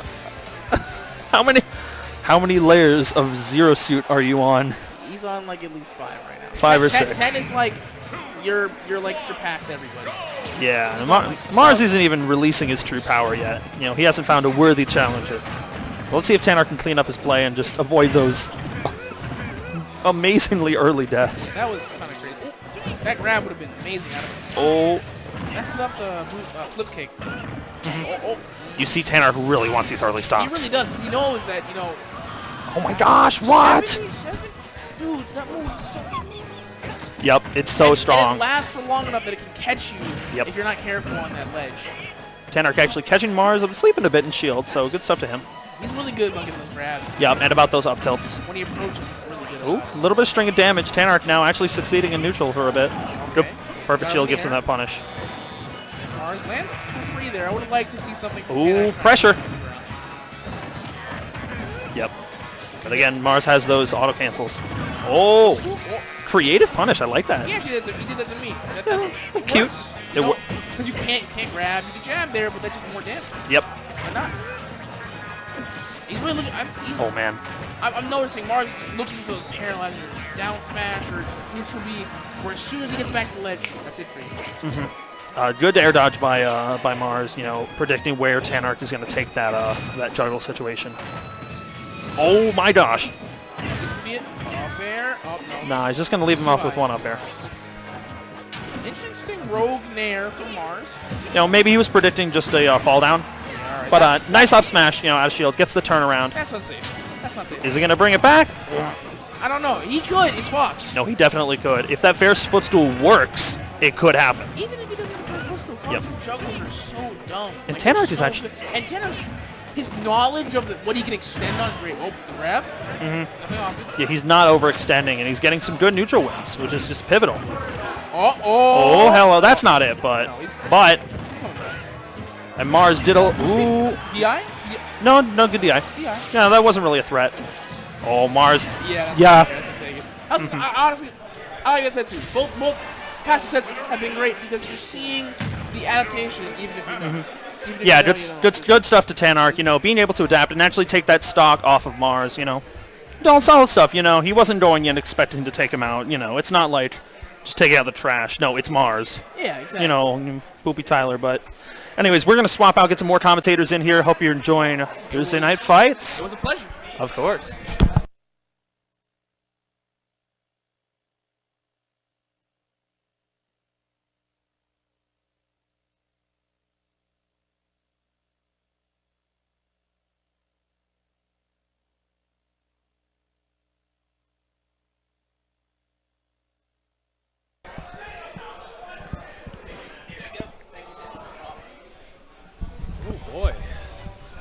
All right, here's us. Thank you for joining us here at Balance Patch. This is Thursday Night Fights. I'm Mr. Will. And joining him is Quinn MC Leonard McLaren. We are here to bring you some commentary. We got Glare and Cact. Cact beating Entarps 2-0 to get to this point. I don't know how I feel about that, but he did it, and he's here. I don't know how I feel about this match, what we're going to have right now. It's going to be Glare's... Cloud. I thought he was going to play Bayo. Same. Oh, okay, that's cool. I wonder what his logic is. Is he actually going to go Cloud, or is he going to switch it up? I don't know. We shall find out. This is like the Gimp Master for Cloud, Little Mac, you know what I mean? Mm-hmm. Charge that down smash? Oh, goodbye. Any percent. Interesting what his logic's going to be here. Yeah, Cax is not going to go... He's not going to go Roy. He said he was talking about going Roy. Into this matchup? Just in general, he said he's been talking up a big game about Roy, but it seems that he is not walking the walk tonight with us here on Thursday Night Fights. He's going to be sticking with Little Mac, which has gotten him this far. Sticking with his bread and butter Little Mac as well. He's like probably the most notable Little Mac in the region, easily. Oh yeah. I mean, yeah, I would say for sure. He definitely has the results to back it up. Oh yeah, for sure. All right, we should be getting into this match anytime soon. Yeah. All right. He is going to be sticking with Cloud, it seems. They have to be talking about stages, because whenever you play Cact, it's always an issue of stages, because he does not like Smashville. He doesn't like Smashville, really. Little Mac hates Smashville. Yeah, I guess it's pretty easy to camp him on the platform. His up smash, nothing goes through it, and you have to double jump to get on the platform as Little Mac. You can't just do one jump. No, that's yep. not good. That's like the one thing I know from him telling me that, of course. I'm assuming you would hate like the first transformation of Town and City too, though. You have to double jump to get on the platform on the left now, right? It's funny because he always wants to go Town and City. Maybe because he can kill earlier there. That's what somebody was saying. Is saying Little Mac can jank up the top pretty easily on Town and City. So let's see where they end up going. They're probably going to go to either Town or Battlefield, I'm guessing. No Lilat? I didn't think about that. All right, now they're actually striking. I'm gonna bet Lilat. You're gonna bet Lilat. All right. I don't think Glaire's gonna ban Lilat. Hopefully not. I'm not trying to have a bad night here. That would be the start of a bad night. So they are going Battlefields. That's going to be the correct prediction by yours truly. And here we go into game one. I think Cloud's just gonna be able to camp out this Little Mac super easy on this. And he's like, the minute I say that. He's like, not if I have anything to say about it, says Cac. All right, there you go. Getting some 19%. I always forget that it does that much. 19%. Easy money. Auto combo 19%. Yep. And This buckle in, everybody. We're going to be seeing this for quite a while. And you know, I don't hate it. I like this style of gameplay. But the second he does get hit to the ground, he's going to be met with 3 up tilts. Yeah, it also makes it a little easier for Little Mac to combo with those up tilts and just keep Cloud in more control once he gets the first initial hit on. Absolutely. But now Glair is asserted some stage control, and now it's in Cact's hands. What can he do with it? That's Wow, exactly armoring through the down B. That's exactly what I was talking about. That's going to be his first stock. All right, good stuff, Cact. And he loses the KO punch and probably a stock for his troubles. He's pretty close to stage. And wow, really nice recovery. Wow, what an exchange. That was excellent. Very nice job. Definitely not how I predicted that exchange to go down. Glair doing a good job.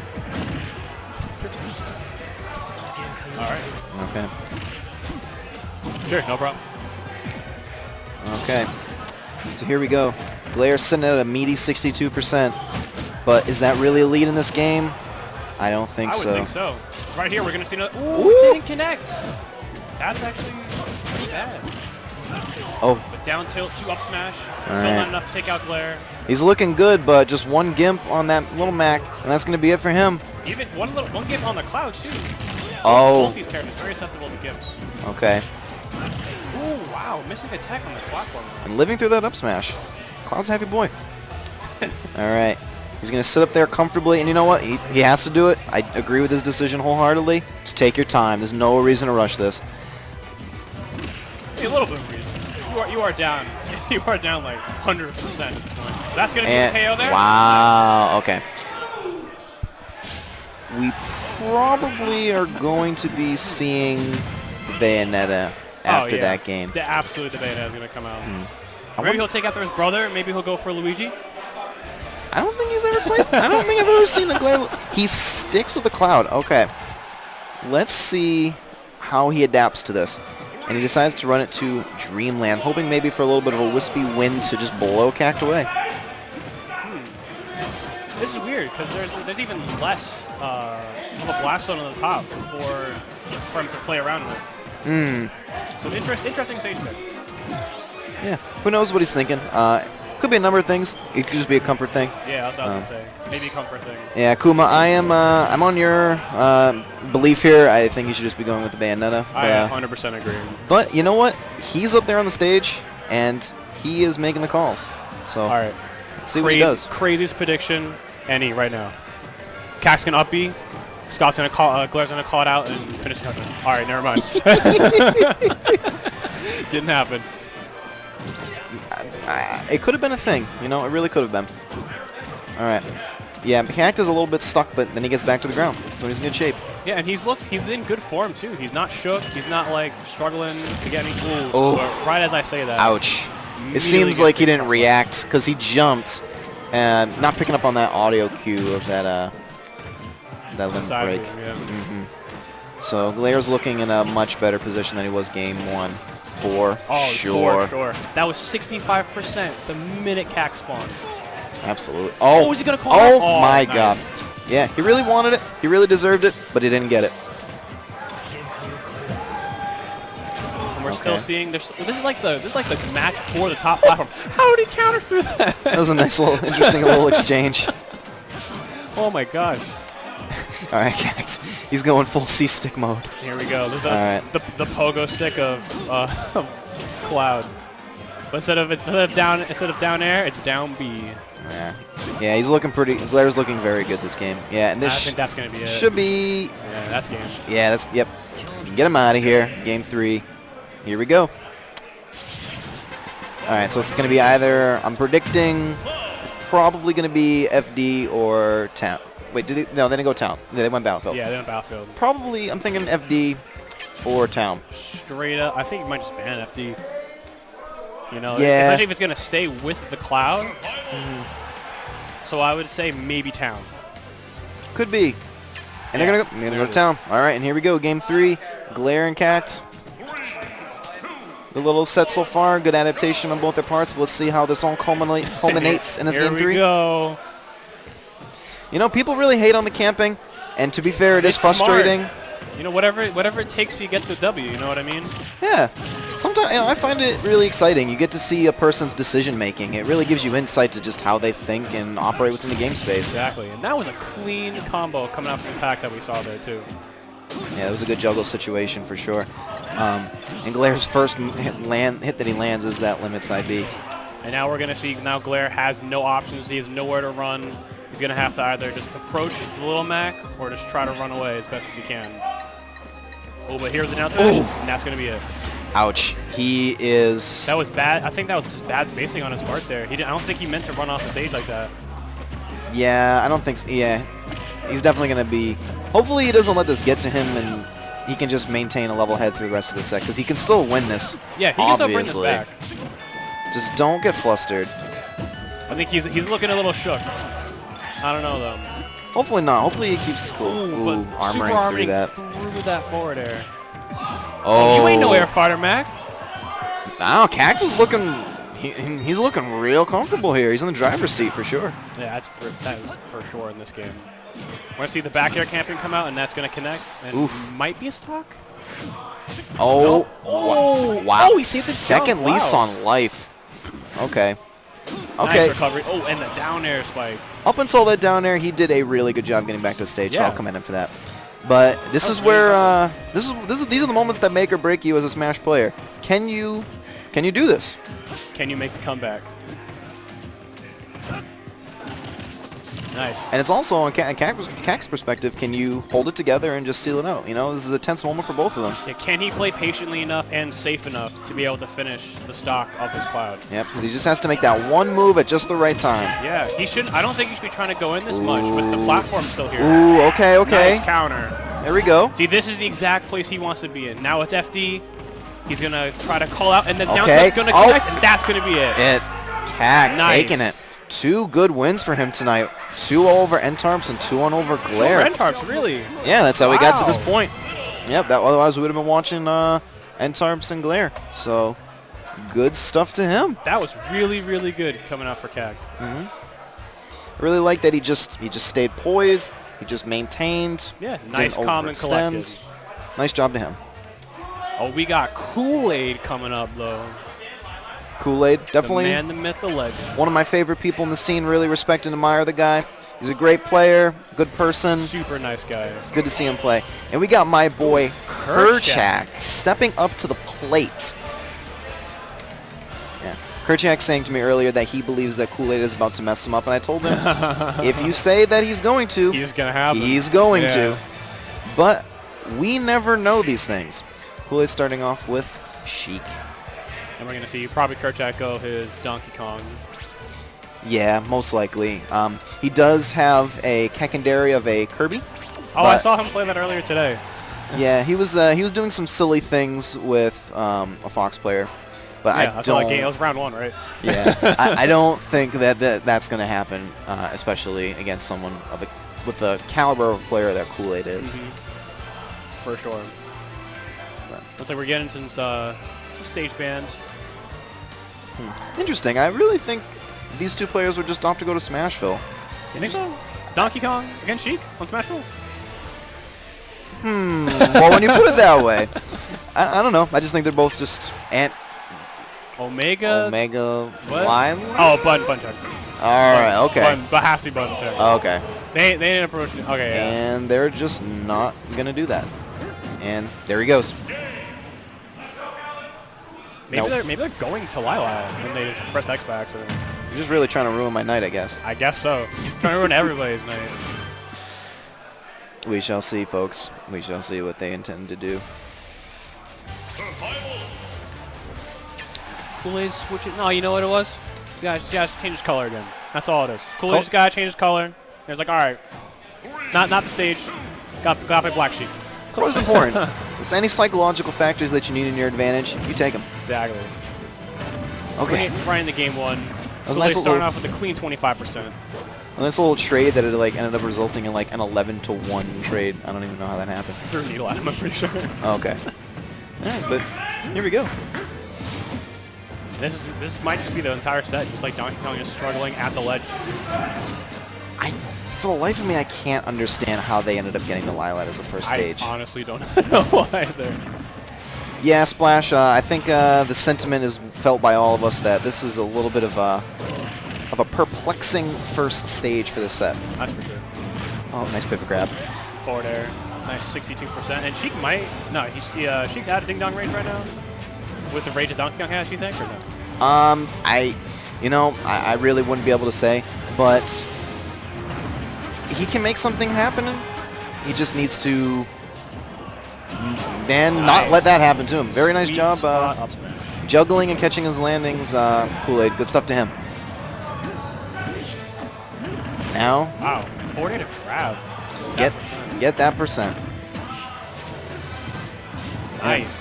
Yeah, if I were Kerchak, I'd probably start getting nervous and try to go for some type of early kill, like off of a spike or some sort. Yeah, get something like a little unorthodox. Not try to do your bread and butter. Or even here, Ding Dong might kill. Very well could. But Kool-Aid doing a good job not letting him get that grab. He's doing good things like jabs after as aerials to cover grab. Doing a really fantastic job, just playing really safe. And I'm surprised I made it back to that. Oh my gosh. Yeah. When he is getting hit, he's only getting hit by like little chip damage. Yeah, like right there. He was at like 5 or 6% from the upbeat. And nothing too significant that's going to put it. Oh my God. Calling him out. 2015, 2016 setup. 2015 setup. Yeah, you don't see those anymore. But yeah, he just squares him away. Goes and calls out Kerchak's air dodge immediately. That's a man who's confident in his game. Oh, Kerchak! Don't go Kirby. He's playing that weird color Kirby too. It's like look at those like weird like green feet or orange feet.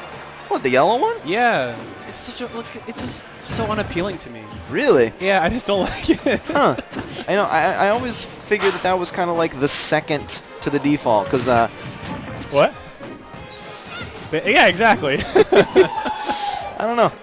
And I'm going to say that's exactly why he probably picked the Kirby, was so that he could just duck underneath those needles. But, like, what else are you going to do, though? Like, after you, oh, I ducked under needles, great. Let's just now what? Well, you know, there was a time when everybody was like, oh, Kirby does well against Sheik, when Sheik was broken. I remember there was that set, a lot of people remember between, it was at Mr. R and, oh God, I don't even remember that guy's name. Somebody who, anymore? Kid Goggles. It was Kid Goggles, and Kid Goggles came very close to beating him. All he needed was an up throw, and he didn't take it, but that was when people started to really consider that Kirby was a good character against Sheik, just because of that one like isolated instance. Yeah, and it's more or less the fact that like, and he's out of here. Yeah, yeah, that was really good. He had almost no jumps left, and Kool-Aid went, all right, you are now in that position, down B, you're gone. Yeah, it's like certain characters like do better against taller characters just in general, and I think Sheik's probably one of them. Oh yeah, sweet spot up smash on Rosa. I think works on Bayo. I know works on Falcon. Mewtwo too. So I think that's the only reason why, but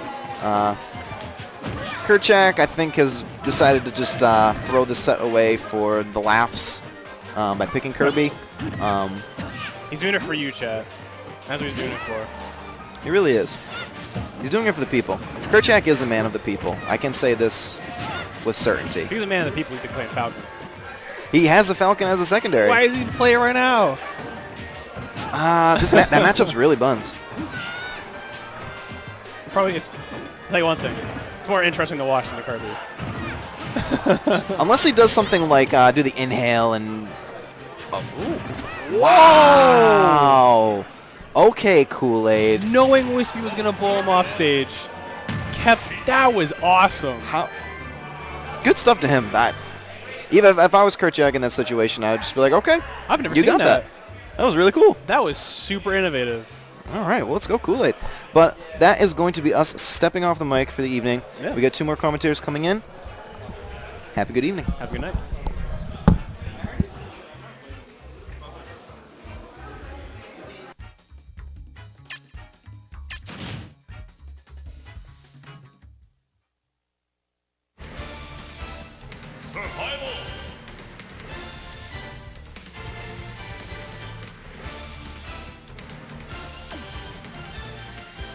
What up?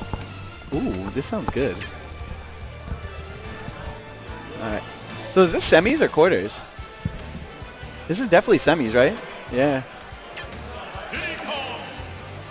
Good question. I don't know. Oh, and they're just going to start like immediately, so this is great.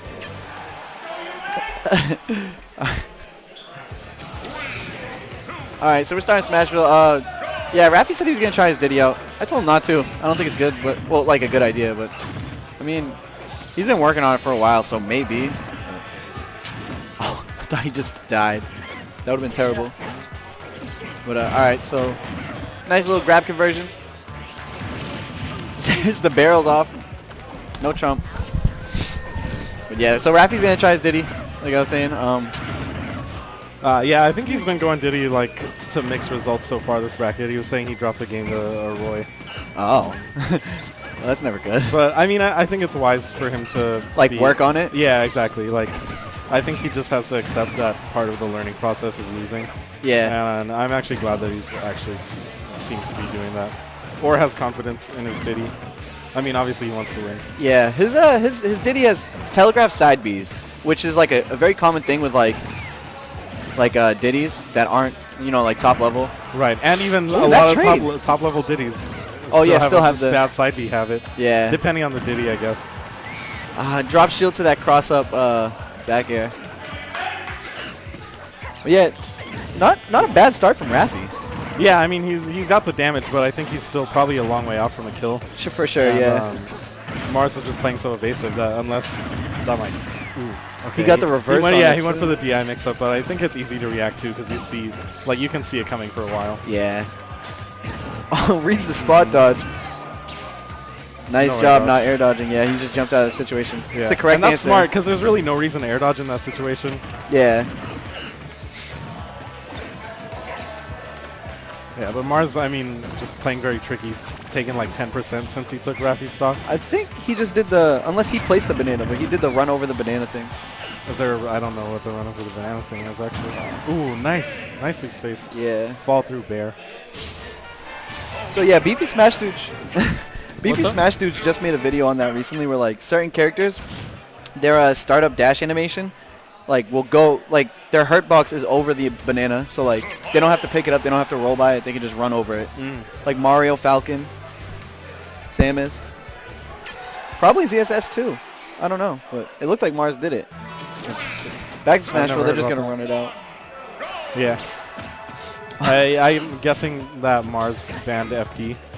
And, probably. And like Raffy probably didn't want to take ZSS to town, so this is a good place to have a match. I was gonna say, I know he's been banning Lilat. Mars has? Yeah, and then like when people counterpick FD, he just goes Falcon. Oh, okay. That's his game plan.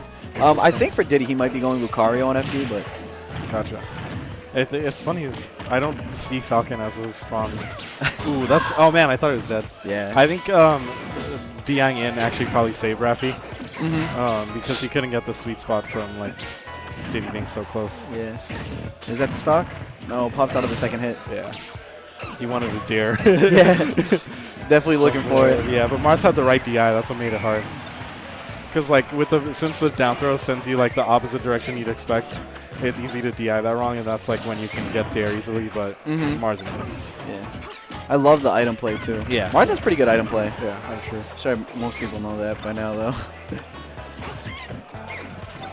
And Raffy's struggling to find an opening at all. I feel like honestly, he's probably holding the banana too much. Like he needs to be setting up traps. Like with I was to say, the traps. Right, and I think he's jumping too much in neutral. Plus, he hasn't down tilted that much. Exactly. Like, he basically, like why would he jump there? He should have probably walked up and down tilt or something. I think he said he's been switching to tilt stick for Diddy Kong, but he doesn't like it. So I don't know if he's using tilt stick right now, but I actually don't think I've seen a down tilt this set. Now that you mention it. And it's, I mean, that might be a hoo-ha, yeah. Hoo-ha, wow, I haven't heard that in forever. Well, on the platform and with fast fallers, it still works pretty well. Yeah, that's so funny. Wow. Wow, I thought he probably could have got a second bear off of that, but I don't think he wanted to overextend. I'm not sure if it's true or not. He might know, like, maybe the rage would have made it not work. The first bear sends too far or something. Yeah. Ooh. both players just like right next to each other, not air dodging or throwing out an attack. That was a scary situation. Wow, like, okay, I guess a grab confirm is I good think there. he could have did a down tilt grab. Yeah, though, I you feel know? like down tilt would have been the stronger option there, but he just seems to not have it as part of his game plan at the moment. Risky get up attack. Yeah. But it worked out for him. Good trade for Rafi. Good trade for Rafi.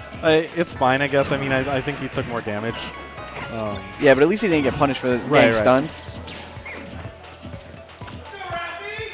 I think Mars is sniffing out a roll. Yeah, he's waiting for that roll. I like that Rafi didn't, though. It's so hard not to roll in that position. Oh, yeah, when you're cornered, that's going to be the set. That was actually a closer game.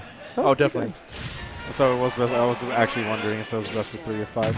Yeah, semis I think is just 2 out of 3. Okay, got it. So just finals for best of 5? Yeah. We have Kool-Aid versus Cact coming up for yeah, semis. Cact's honestly killing it. Dude, He's been doing so well lately. Well, I was watching him versus Glare, and like he played that matchup so well.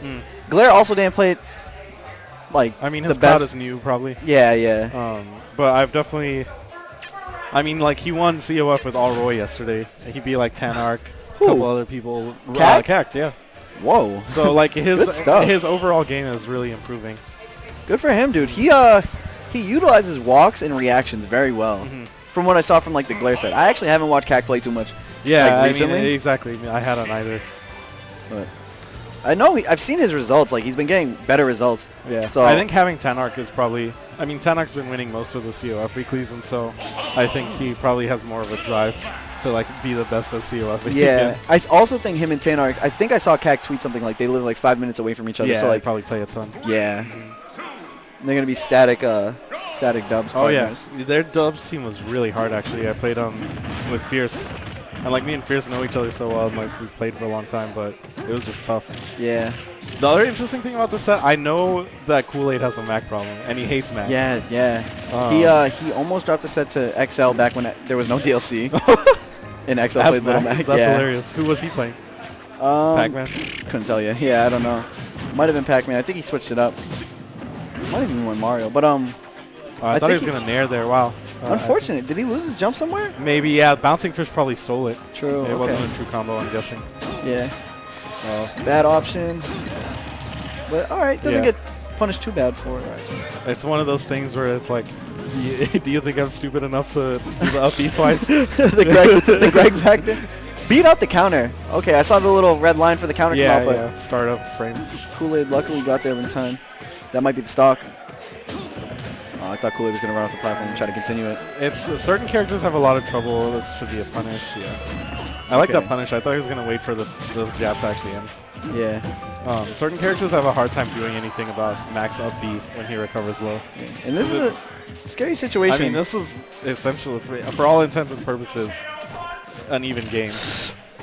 Oh my god. That was almost it. Oh, and he still has it on? Yeah. Nice catch, though, yeah. That was a scary situation. Did he use it? Okay, I thought he might have used it. Good, that's it. Nice. So, side B. Oh, yep. Dude, wow. Good stuff. Look at that. I love that pressure from Cact, actually. Did you see that? He like ran by the shield and then ran where he was going to roll to, but he didn't do anything. Unfortunately, yeah, Kool-Aid was able to punish him for it. That's going to kill. Yeah. Nice stuff. Good game, though. Yeah, for sure. Yeah. I mean, if he, I think if he had gone for a safer option than the low, when he was about to get KO punch, that just didn't work out for him. Yeah, that was game 1. And that's like literally what lost him the game, because he lost KO punch off of getting juggled for getting punished for that F smash. Yeah. True. All right, running right back to Town and City. I know Cact loves Town and City. Whenever I tell him like he can start wherever, he usually chooses it. Yeah.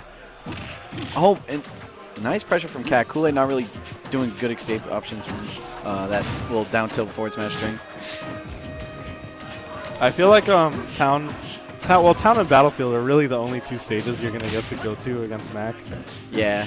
Unless you want to take Mac to Lylat, which I just don't like Lylat. I was gonna say I think that's a good stage for Mac. Yeah, right, because he can up smash through all the platforms. I like that nair. Cact wasn't ready for such an aggressive option. Yeah. Good jump usage. And he reversed. I feel, I don't know. Mac maybe doesn't have the best edge guard ability. Yeah. Because with edge guards, like, the core aspect of edge guards is like just being able to shield. I think shield at the ledge and be ready for a grab. Nice. But that's not what Mac wants. Yeah.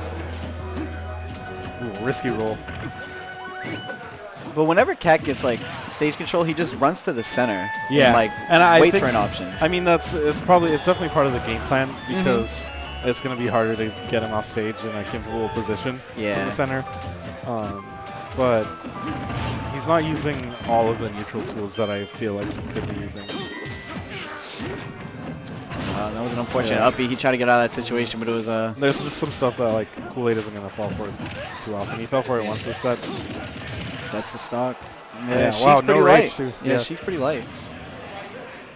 All right, very doable. I mean, this is a better position than he was last game, second stock.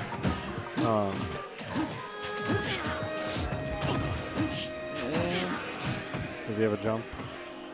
No. I didn't even see it. Sniped it. I don't know. I mean, it must have got sniped by a fair, but I don't know why he would have jumped out there. Yeah. Well, that was a quick 2-0 from Kool-Aid. Yeah. And that's what you do to Mac. Yeah. I guess.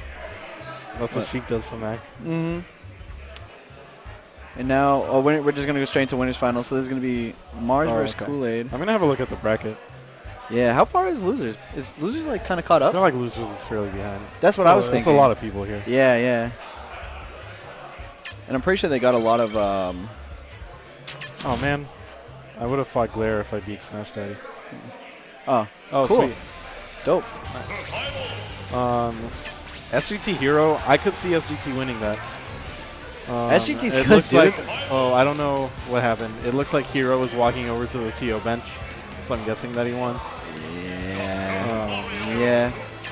And Losers is very behind though. Yeah, we're almost at top 8. Yeah, almost. Scott and Entarps. I wonder how that's going. It looks like they played on that setup, right? Yeah, it definitely does. So maybe it needs a reset. But here we got Mars and Kool-Aid, classic. I mean, already a classic balance path winners finals and grands usually. Yeah. I feel like there probably hasn't been another winners finals in any balance patch that both Mars and Kool-Aid have been at. No, definitely not. I know they usually go like Kool-Aid's been like getting a lot better and like taking Mars to game 5 and like winnable situations too, like where he has the set in his hands and then just kind of gets stolen from like a ZSS like grab or something. But I mean, he's playing amazingly so far. Yeah, he's gotten so much better. I'm so glad he like. Yeah, well, you know what it is. I was actually just about to say this. Like, I think it's just the commitment to a character, or well, that too. That's probably part of it, and a good character. Yeah, but a part of it, I think, is just like the history of being a seasoned pro. Makes like you have the understanding of getting better at this game that allows you to improve quickly when you're intentional about it. Yeah. That was a nice up smash. Even though he got the sour spot, still killed off this side. And just like that, 60%. Bizarre. Barely. Not bizarre. I guess we're used to seeing it, but yeah. Kool-Aid's really got to try to avoid those situations, but it's really hard to. Yeah, yeah. I feel like good call. I don't know. I feel like Mars doesn't. When I play Mars, like that doesn't happen to me that often. And I don't know. Maybe it's like a DI thing. It might be. Maybe it's that I don't play him on my lap. I don't know. But he's going for just grabs too. Yeah, this whole he second gets it so grabs. consistently. That's probably part of the Sheik matchup. Yeah, it definitely is. I know that's true. You know what? Now that I think about it, like maybe it's just good on Sheik. He hates this matchup. Mars hates the Sheik matchup. Yeah, I can see that because you know, like you're just kind of losing neutral until you get this, and then yeah, but that kills at what 40? He got grabbed at something like that. I think less than 40. Good stuff, Kool-Aid for keeping his like cool. You know, he doesn't really get too upset over that stuff, but Mars is too consistent. He gets those. Yeah. FD. And yeah, he's just gonna stay Sheik. I don't know if he's gonna think of a counter pick to this, but Mars Lucari's been doing pretty well versus him. Oh, okay. I haven't seen there. That's please hit me. Yeah, so it's a win-win situation. It's either you get aura or you hit them. And in that case, Kool-Aid just. Oh, did he? Oh, wow. Definitely thought he died there. Yeah, me too. This Maybe he thought he had a jump. I have no idea what happened. Yeah. It might look like Kool-Aid's off to a good start, but don't be fooled. Right. I mean, This especially character. like not only is that the Lucario factor, but it's the Sheik factor. Yeah. Where like Sheik looking like she's off to a good start is still could be Sheik losing pretty easily. I think Mars DI'd that back throw in, so I think Kool-Aid had a follow-up that he could have went for, but decided to stay grounded. I think looking for like an air dodge. Nice power shield. Yeah. Just whiffed the bouncer fish. Pretty No close. punish from Mars though. And I was gonna say this is around the percent that like Sheik can die to a Lucario. Yeah, I feel like Mars maybe needs a little more percentage. But like probably a smash attack like so. Oh. Sheik's F smash is honestly probably, I mean, it's just bad. I think that was partially bad DI. No, that was bad DI. He definitely held in, but right. It's one of those things that's hard to react to. He went for the untechable, but I think Mars actually like Angled changed it? his drift a tiny bit so that he wouldn't get untechable. Yeah. Very smart. Oh, just out of range. I don't like sometimes I see Sheik F smash get punished so often, and like rarely actually get the second hit. That's the thing is so many characters like pop out of there easily after the first hit. Good pivot grab, calling out that dash in. I like the micro spacing from Mars. I wish more people crawled. I wish more characters had crawls. Yeah, same. Or at least any of the characters I played. Nice little conversion. Yeah, F to up smash. I like that. Might be air dodgeable. I'm not really sure. Oh, maybe, yeah. And it was also at like 30 or 40%, so it was pretty low. Kool-Aid needs to stop rolling in. Yeah, Mars' movement pressure is crazy. Yeah. Like, he's just like, wow, yeah. He was just so ready for that. Wow. Crazy. I think it must be really hard to play Sheik and not get afraid in that phase of a match. Yeah, yeah. Because with a character like Lucario or something, when you get to that part of the match, you're chilling. Yeah, it's like, okay, this is what I needed. When you're 60% down on your last stock, like, you're having a good time. But Sheik, there's like so much more work to do. Yeah. And so it just gets scary, and I think it got to him that game. Like, he was just trying to get away, trying to roll to get away, but Mars was always right behind him. Yeah, it looked like he had a lot of panic, like escape options. Like Mars would like dash at him, then dash away, and Kool-Aid would react to the dash in, and he'd be like, "Oh snap! I need to roll behind him, or I need to roll away." I mean, Mars also he was just moving and not throwing out an option for a long time. Yeah. I feel like he like caught on to the movement and then conditioned him and got the up smash because of that. Yeah. Let's see if Kool-Aid can change it up game 3. I mean, we've seen there's been some game 5s, right? Yeah, a few actually. Yeah. So maybe Mars is playing particularly well. Yeah.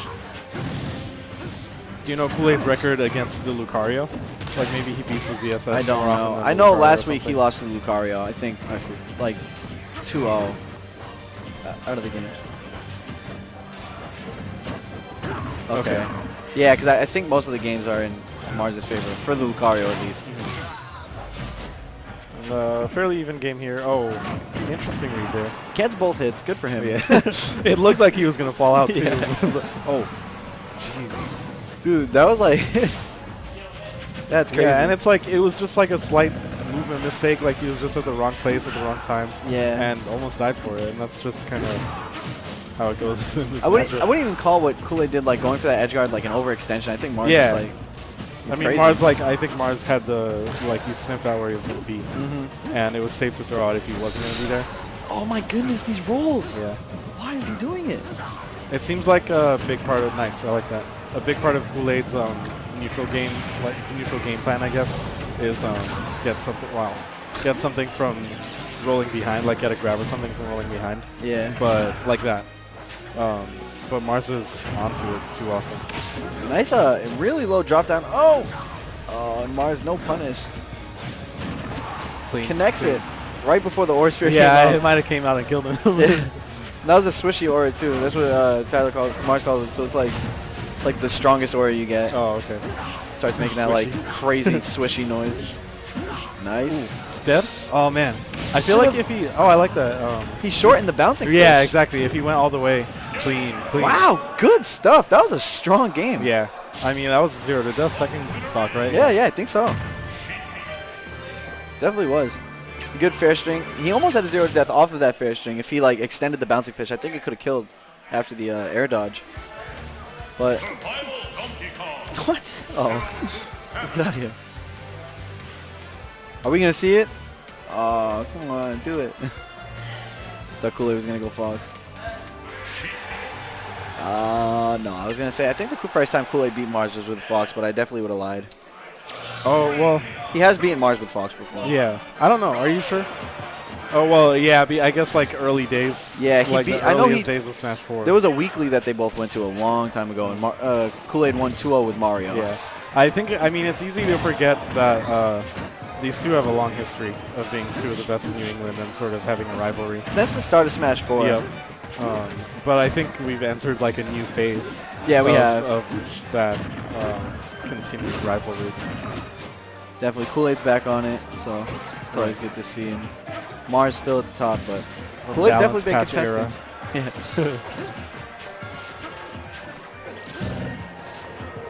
Yeah. Calls out that. Okay. He actually threw out the grab before Kool-Aid even dashed in at him. Yeah, that's I think that has to do with rhythm. Once you start getting used to like the timing of your opponent's movement, you just kind of, it's just a read. You get the read for like exactly when they want to run in, exactly when they want to jump. Kool-Aid's got to be real careful for a grab right now. Yeah, no punish on the grab, but just needles, which isn't really much. But I feel like he could have gone for up smash with a tech chase, but maybe he didn't feel that he had conditioned Mars well enough. I like that. Wow, actually hit. I was thinking that as well, but does the up smash hit on the Dreamland platform? Oh, that's a good question. Yeah, you might be right. It's a little higher, so it may not. Luckily, gets a fair to trade with that up B. Mars is so good with his up Bs, like out of shield. Is Kool-Aid trying to SDI up? Wow. Crazy turnaround tether cancel. And the taunt. Yeah. What was it? Is he trying to SDI the grab, you said? Oh, wow. He actually got the tipper on the ground. Might have been because he did the up smash so it extended his arm up. Yeah. It must have been that or something like that. Or just because the SS is a tall frame. But. Yeah, and a very thin frame, too. But it seems like Kool-Aid keeps going. When he falls out of up B, he goes really high. Yeah. And I feel like sometimes you just kind of want to take the hits rather than try and get out of it.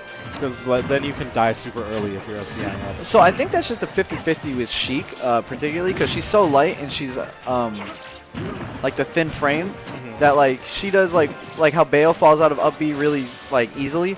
Sheik falls out, but she also gets like tossed up because she's light. Oh, I see. Okay. So a lot of the times if you like hold in for the first hit, you'll just pop straight up. That up smash would have been it. Yeah, that would have been it too. Well, I probably wouldn't have been a tipper, but even the sour spot would have been good to land.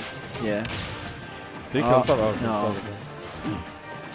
Definitely thought he goofed that up.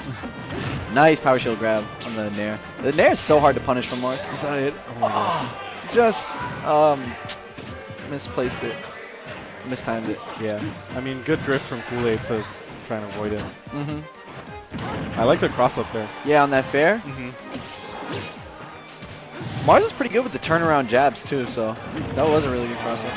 No DI mix up there. Getting a little too greedy with that bouncy fish. Okay. Come on. Ah, stop it. Yeah, there it goes again. And I mean, I guess it worked because he actually fell out. Yeah. But maybe Sheik just goes extra high on it. It definitely is. I know when I play Mars with Sheik, like, it happens to me more often than... Oh, wow. That's how Mars won last week as well. He got the same exact roll read right there. So good stuff, Kool-Aid. Breaking that habit, not rolling in right there. That back air. Has Kool-Aid actually won one of these sets yet? I don't think he's won a set unless it was a reset. Wow. Hate to see that kind of thing happen. Yeah. That was a good set. That was fun to watch. That was, yeah. It looked like Kool-Aid started to give up towards the end of that fourth game. But like with all those down airs and just like random options. But might be getting the boot. I don't know. Are we getting booted? Might be. It's okay. I'm gonna have to leave as soon as we do get booted. Okay. Doughboy, are we switching up? Not yet. Okay, cool. Vinny in chat, along with Kuma. We got Icero. Koga Rosuma's What's up up, there. chat? Oh, Koga. TMPR, what is he doing in chat? I'm looking at him right now. Yeah. This man's not in chat. He's watching the stream. He always watches the stream. Oh, wow. Is this bracket? Who? Oh, yeah. I wonder if they're going to Cloud Ditto. Hey, do you know what part of bracket this is? Top 8? I got it. It might be for 9th. Yeah. Oh, so loser gets 9th? Yeah. Okay. Wow. Double check. No, this is for 7th. Sorry. Oh, so this is top 8? Yes. Okay. Yes. It's No, quarters is for 5th. Yeah, it's for 7th. Come on, dude. Come on, dude. Just kidding. That's why he's kidding, running dude. the stream and not the bracket. Oh, bars. All right. I don't know. Who is J Dogs? Oh, okay. That's cool. Slides or ads? Oh, all right. On the TMPR Trap House for Frostbite. Oh, I want to go to this so bad. But yeah, so this is the point system for it. I actually don't know who's in the lead. I don't know Mars, if they've I'm been sure. like. Well, yeah, actually, you're right. Like, who else is going to be in the lead? I don't know if they have been like updating it, but so I think it's first place gets a like flight, right? And they stay in the Trap House. Key to the Trap House, yeah. 10 qualified players, 6 players voted in. Oh, it's an invitational. Yeah. Oh, Mars is Like gonna win that. Any summit. Well, of course Mars is going to win, but still. Yo, vote me in. Yo, everyone in chat, vote me in right now. I want to go to that. I want to actually qualify, but well, actually, I'd have. You know what? I just realized there's not that much time. Yeah, because it's a flight to Frostbite, and that's in February, right? So it might so. only run until the end of the season. Probably. Do you know if this is real, Scott? Okay. Cool.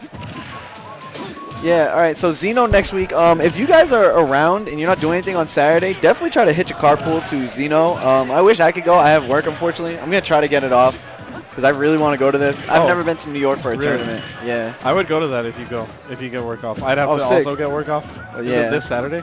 Next Saturday. Not 2 days from now, but like next week. That's really tempting. It's the what? The 11th? No, not the 11th. I don't know, the 19th or something. Do you know if anyone else from NE is going? I'm pretty sure a lot of people are actually heading out there. Really? I think Tyler might be. Okay. I don't know if he has a carpool or not. Yeah, I'll see if I can find Definitely, yeah, talk to him about that. Yeah, Frostbite Trap House. Gonna be fun. Gonna be huge. The Trap House, for anyone that doesn't know, is basically just whenever NE goes to a major, they get, I think it's an Airbnb. Yeah, it is. They get a huge like Airbnb for everyone. So I don't know how many people they're planning on having staying in there. But shout out to Dennis and Dobes. Or Dobes and Dawn in the chat. Dobes.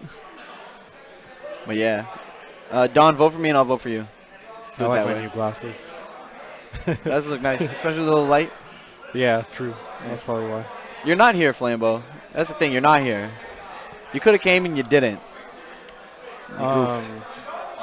Hero and Glare. I honestly hope that Glare plays like one of his mains. That Cloud, his match versus Cact, I don't know. Yeah, right. It was a disappointment. But I wonder was thinking he could have went what Bayo. Cact's been up to in losers. So Hero just beat Kerchak. Yeah, Cact's got a way to go. Oh, good stuff to Hero. I know he struggled with Kerchak. Right. Or he had in the past. Okay, so we are getting Bayo Cloud. That's what I wanted to see. 1-800, you might be dead. Okay, good stuff to Hero saving his jump there. 1-800 This time he's everyone? actually dead. Okay, Nope, okay. He went way down there. Nice little back air on that side, dude. Wow, that Oh my is- gosh, dude. Grounded heel slide is so Man, I gotta pick frustrating. up Bayo for this matchup. Yeah. But Hero with limits, so he could even this up real quick. Oh, I like it. I like it. Hero's It's gonna make him lose limit and maybe get him killed as well. No jump. I like that too. I think Glare could have left the ledge a little earlier and like punished that up B. Maybe I'm wrong though. Oh, interesting. Hero, I mean, we haven't seen him in a while. Yeah. And he's like sort of coming back now, which is always cool. Great kid. Yeah, amazing player too. He's he leveled up really fast. Right. He's one of the kids who like Picked up went from like But yeah. Is that interesting? Okay, Yeah. and that killed. I was gonna question that decision, but he knows best. Well, I think we're just used to seeing Bayo's up smash. Yeah. And the up smash is crazy strong. Oh yeah, all of her smash attacks are. Right. Down smash, it doesn't have that much knockback actually. Really? Okay. Oh. I wasn't too sure. I actually rarely see her down smash unless like a re-grab punish. it's better as a spike. Like it's great Yeah. for the spiking when they're re-grabbing or something. Uh-huh. But if you just get hit like in neutral by down smash, you don't go that far. Yeah. Wow, that spot dodge blasted the whole F smash. Surprising. Well, it's one of those moves that I feel like that move lasts longer when it actually hits, because then you Yeah. get like the hit stun. Missed the dash attack, but that one's gonna connect. No kill. Yeah.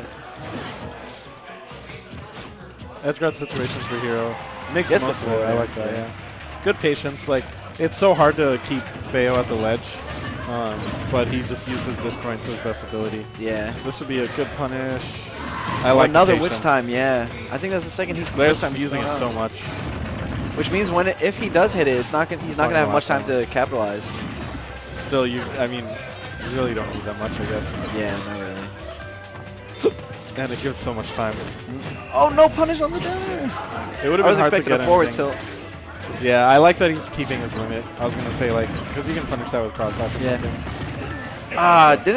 Didn't get any SDI down out of there. Pretty sure Limit Cloud could SDI down and get out of this. Oh really? Pretty sure. I could be lying to you. So that's gonna be Glare taking that first game. Although Hero, I think, had some missed opportunities, but it was very well played by Glare. I'm glad he's not going Cloud. And I think if Hero wins, Glare could counterpick DK. I know. Well, I don't know. Hero just beat That's Kerchak, true. but I know I think that Hero struggles versus DK. I think for a Blair is trying to quit DK. while. Good for him. Good for him, dude. I mean, from DK to Bayo. Yeah. It's an upgrade. Oh, for sure. Yeah. We know so. Town and City. Good juggles. Hero just unable to do anything. I think he lost his jump somewhere in there, so he just kind of had to fall out of it. I like the side B after up tilt. Unfortunately, didn't work out for him though. Oh, interesting. That was one of those options where like Glare actually, it's happening a lot where he'll air dodge to the ground and it just works out for him. Because it's one of those options that like you kind of don't expect it. Yeah. Oh, die for this up smash. Yep. Yeah, you have to release up smash before the witch time is gonna finish, or else he'll bounce up real quick. Okay. Even I've seen. I mean, even the top Bayos will fall for that. Hero sneaked by the Nair too without Yeah. the air dodge. That's unfortunate. Glare looking so dominant right now. I believe this is a really good match. I mean, not really good, but I think it's a pretty. It's probably Cloud's second worst matchup next to Sheik. After Sheik. Yeah. I think those two are Cloud's only non-even matchups. Yeah, it's so scary when you're like trying to land versus Bayo. Nice. Wow, that's actually gonna kill. And he has limit. A nice little taunt from Hero, getting his little confidence boost. I don't know. I feel like taunts to get bodied doesn't mean, but I feel like Hero might have like the anime factor. Yeah, yeah. to, like, No, he's pretty anime. Taunt to actually win. Uh-oh. But I might have spoken too soon. Nope. He gets out of there. What if Let's he see just what the finishing punish touch? is. Nothing at all, and How did that up smash. tilt whiff? I'm actually really upset. I think it like I think that Bayo was still in like the duck or the what do you call it when you go lower after Low a move? profile? Yeah, yeah. The down tilt has super low profile or down air. I mean. And this is very doable for Hero, but it's definitely a rough spot. Glare just has to play it safe. Or maybe just go for uppies. Nope. Yeah, this is around the percent that Bayo can space back airs. He low profiled that up air too, using down tilt. Nice. I was expecting a down smash punish, to be honest. That's fair. Oh, where are you going? Hero!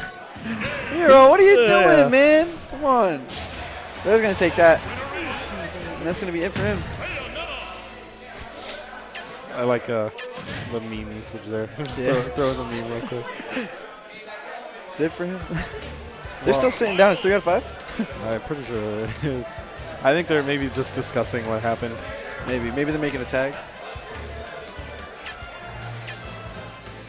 see what he writes. Is he gonna explain? He's gonna write home. Vote light. For light. I hope he doesn't make a meme. Oh yeah, it's vote for light. So yeah, everyone in chat, Doughboy, is there a way we can link that? If you haven't already, everyone go vote for light. Yeah. Go You to guys should Smash DG. Go to make your a make a command with exclamation point light. Talk sick W. Oh, This yeah. is a random name. I think he hates. Oh wow. He was doing. You're right. That's funny. That is funny. Nintendo, what is that? What's toxic W? Is that when you win in a I toxic way? I thought a hero had typed that in about Bayo because I heard him complaining about Bayo earlier. Yeah. Wouldn't doubt it. Would not doubt it. Is Glare staying on? Maybe he is. Possibly. Let's see. Possibly. All right, and oh, Don, clutch! Thank you, Don, for the link. Everyone, click that link. Go vote for. So Tanark and Scott is being played off stage apparently. Oh, Tanark 3-0'd Scott. I heard over the Like just weekend. now? Oh, okay. No, not now. But still surprising because of the matchups. Well, it looks like they just finished, so I'm trying to see who actually walks over here to report. I Looks like Tanark is walking away and Scott is walking in this direction. So I'm guessing Good. Scott. Yeah, oh, Tanark with his hands on his head. Did he see my set with Scott? I didn't. Oh, it was depressing. I saw parts of the game that you won. Okay. Because it was game 2, right? Yeah. Yeah, and then Well, I didn't see. I was playing first of for all, game 3. 1, I did 12% the entire game. And wow. Yeah, and then I was like, oh. Well, and then I was just like, well, I really don't want that to happen in the second game.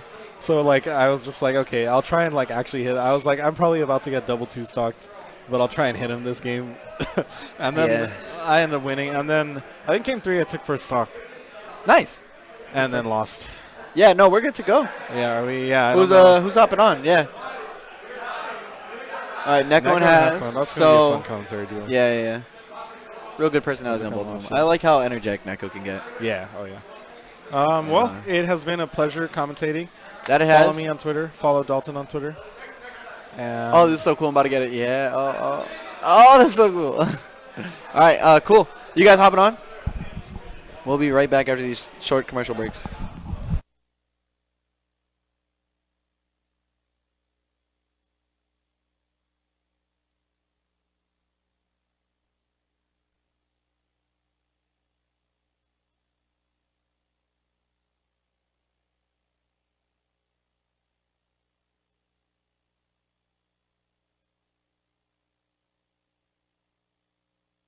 Actually. Yeah. Chat, what is going on? What's up? Welcome to Thursday Night Fights here at Balance Patch in Boston, Massachusetts. I am Hazmat. And I'm Cat in Japanese. Could you? He's Neko, yeah. I'm Neko. Heartless Neko. No, I'm actually Hazmat. If you can't tell by the. My Are we name's switching today? Okay, we can switch. Why not? I'm Hazmat. What's going? on? That's going to be it. You know. So, Neko, we're working our way through this bracket, coming down to the wire here. Can we actually? Is it possible to get the bracket up here? Because I know there's been like a couple upsets. Definitely one by the name of Cact, causing a couple upsets today, actually. So Of course. talk about those. You know. Cac bringing it in. Don, say that to my face. What do you mean looking bad? Oh, now I see what you're saying. He was, because our names were switched, he was making fun of you. Ah, yeah. Never mind, you were correct. Fair I enough. fell asleep with these glasses, so I think they're crooked. That's my story for today. Anyway, so we do have coming up to the stream, it's going to be Glare versus Raffi. Bayonetta against Rob. It's going to be a tricky matchup for Raffi to navigate. Or Diddy. You know, I mean, he has a really good Diddy, even though he used it against Mars and it didn't do too well. But I mean, it didn't do too well as in didn't win. But his Diddy's really resourceful. It's really good. He's been working on it more for secondary, and it just makes, we've seen it with like players such as 8-Bit Man, who was also like a signature Rob player, and then he switched over, started playing Diddy more, and now like he kind of made the full transition. Like it's a full moon and he's a werewolf, you know what I mean? Like he used to be Rob, but now since the full moon is out, he's like full on Diddy. He uses Rob for a couple matchups. Raffi's kind of the opposite. Like he only uses Diddy for a few matchups, mostly goes Rob still, even in these really hard times for Rob mains out there, man. You know, you got Cloud, Bayo, very common characters, are very good against him. Zero Suit Samus, obviously. Definitely. I mean, here's a bracket right here. Honestly, in terms of like characters versus Bayo, I feel like grapplers have a better handle because there's not many situations where you're going for a kill where you have to worry about witch time, you know, or like being carried off to the top. So you want to get in, get the grab, throw them up, and then do a kill confirm. Yep. Go ahead. Yeah, that's absolutely right. And I mean, grapplers too. I mean, obviously the good thing about grapplers is usually heavier. You know, you got Bowser, DK, Rob, all heavier characters. But Bayo kind of doesn't really care about percentages, and it's more about the size of your body and how well she can combo you. Combination of witch twist, up airs, trying to clear you off the stage fast. And not only that, but Rob off stage, a very bad situation to be in against a Bayonetta. You know, especially one like Glare who's been playing Bayo more and more and building up, you know, his proficiency with this character. And you know, honestly, like you said about size, Rob's fat. I mean, he's a he's robot. A big boy, yeah. But he's pretty thick, you know. So let's see what happens. I don't think they're playing, right? Oh wait, they are. Okay, here we go. Straight into it, and like here we go. There's Diddy. Might be going into it, yeah. You know, I definitely don't blame Raffi. He's been looking at Diddy for, you know, the Zero Suit matchup, which is why I think Diddy's such a good coverage character for Rob. It covers Zero Suit, it covers Bayo, like it does a lot of good things. See, Raffi's sticking with the true, you know, he's not very technical Diddy yet, but he's a technical player and he's good with items. So like his Rob play kind of transitions to that. But we're gonna see him stick to like the tried and true bread and butters. You know, a couple banana tosses into down tilts, you know, up smash here and there. See what he can get against Glaire's Bayonetta. And that's one thing that I want to kind of point out because I feel like maybe Diddy's a pseudo grappler. He's, you know, really offensive, but he does need to grab. And with those really good confirms, you know, banana into grab to up throw up air or banana into up smash, like those are confirms that Bayo has no choice but to get hit by. She can't witch time and she can't try to like, you know, air dodge out of it because they're true. Exactly, yeah. And I mean, you said pseudo grab. Ooh, okay. The third hit is gonna connect. Fortunate stuff there for Raffi X. Talking about true, I guess that up smash was like false. This it's the opposite of true. Yeah. That's going to be a great confirm by Raffi, recognizing that Glare was hitting down B a little too much, waiting for that witch time to end. Glare was vulnerable. Raffi retaliated with a banana. The thing about Diddy, he's so good in this matchup because he's a character that can afford to play very safely and gets a lot off of safe options. Down tilt, grab, like you said. Talking about him being a pseudo kind of grappler. He does have that command monkey flip too to get a grab and mix it up on Glare's shield. See how that comes into play. Oh in this no! matchup, Neko. Top platform. Okay, he's good. Yeah, you know, in order to win this matchup with Rob, you need to have immaculate SDI, and you're seeing some good stuff from Raffi. You know, not letting Glare take any early stocks from his Diddy. 106%. Raffi's in a really good position and continuing this offense. One thing I like what Raffi did, but I'm a critic, you know, and I'm trying to actually put it into my own little game. When Glare was at the edge of the stage and Raffi had the whole center stage, he would run, roll back, and it was good because it gave pretty much Glare no way to move, but it also created a habit in which Glare was able to like run in, but he got punished anyway.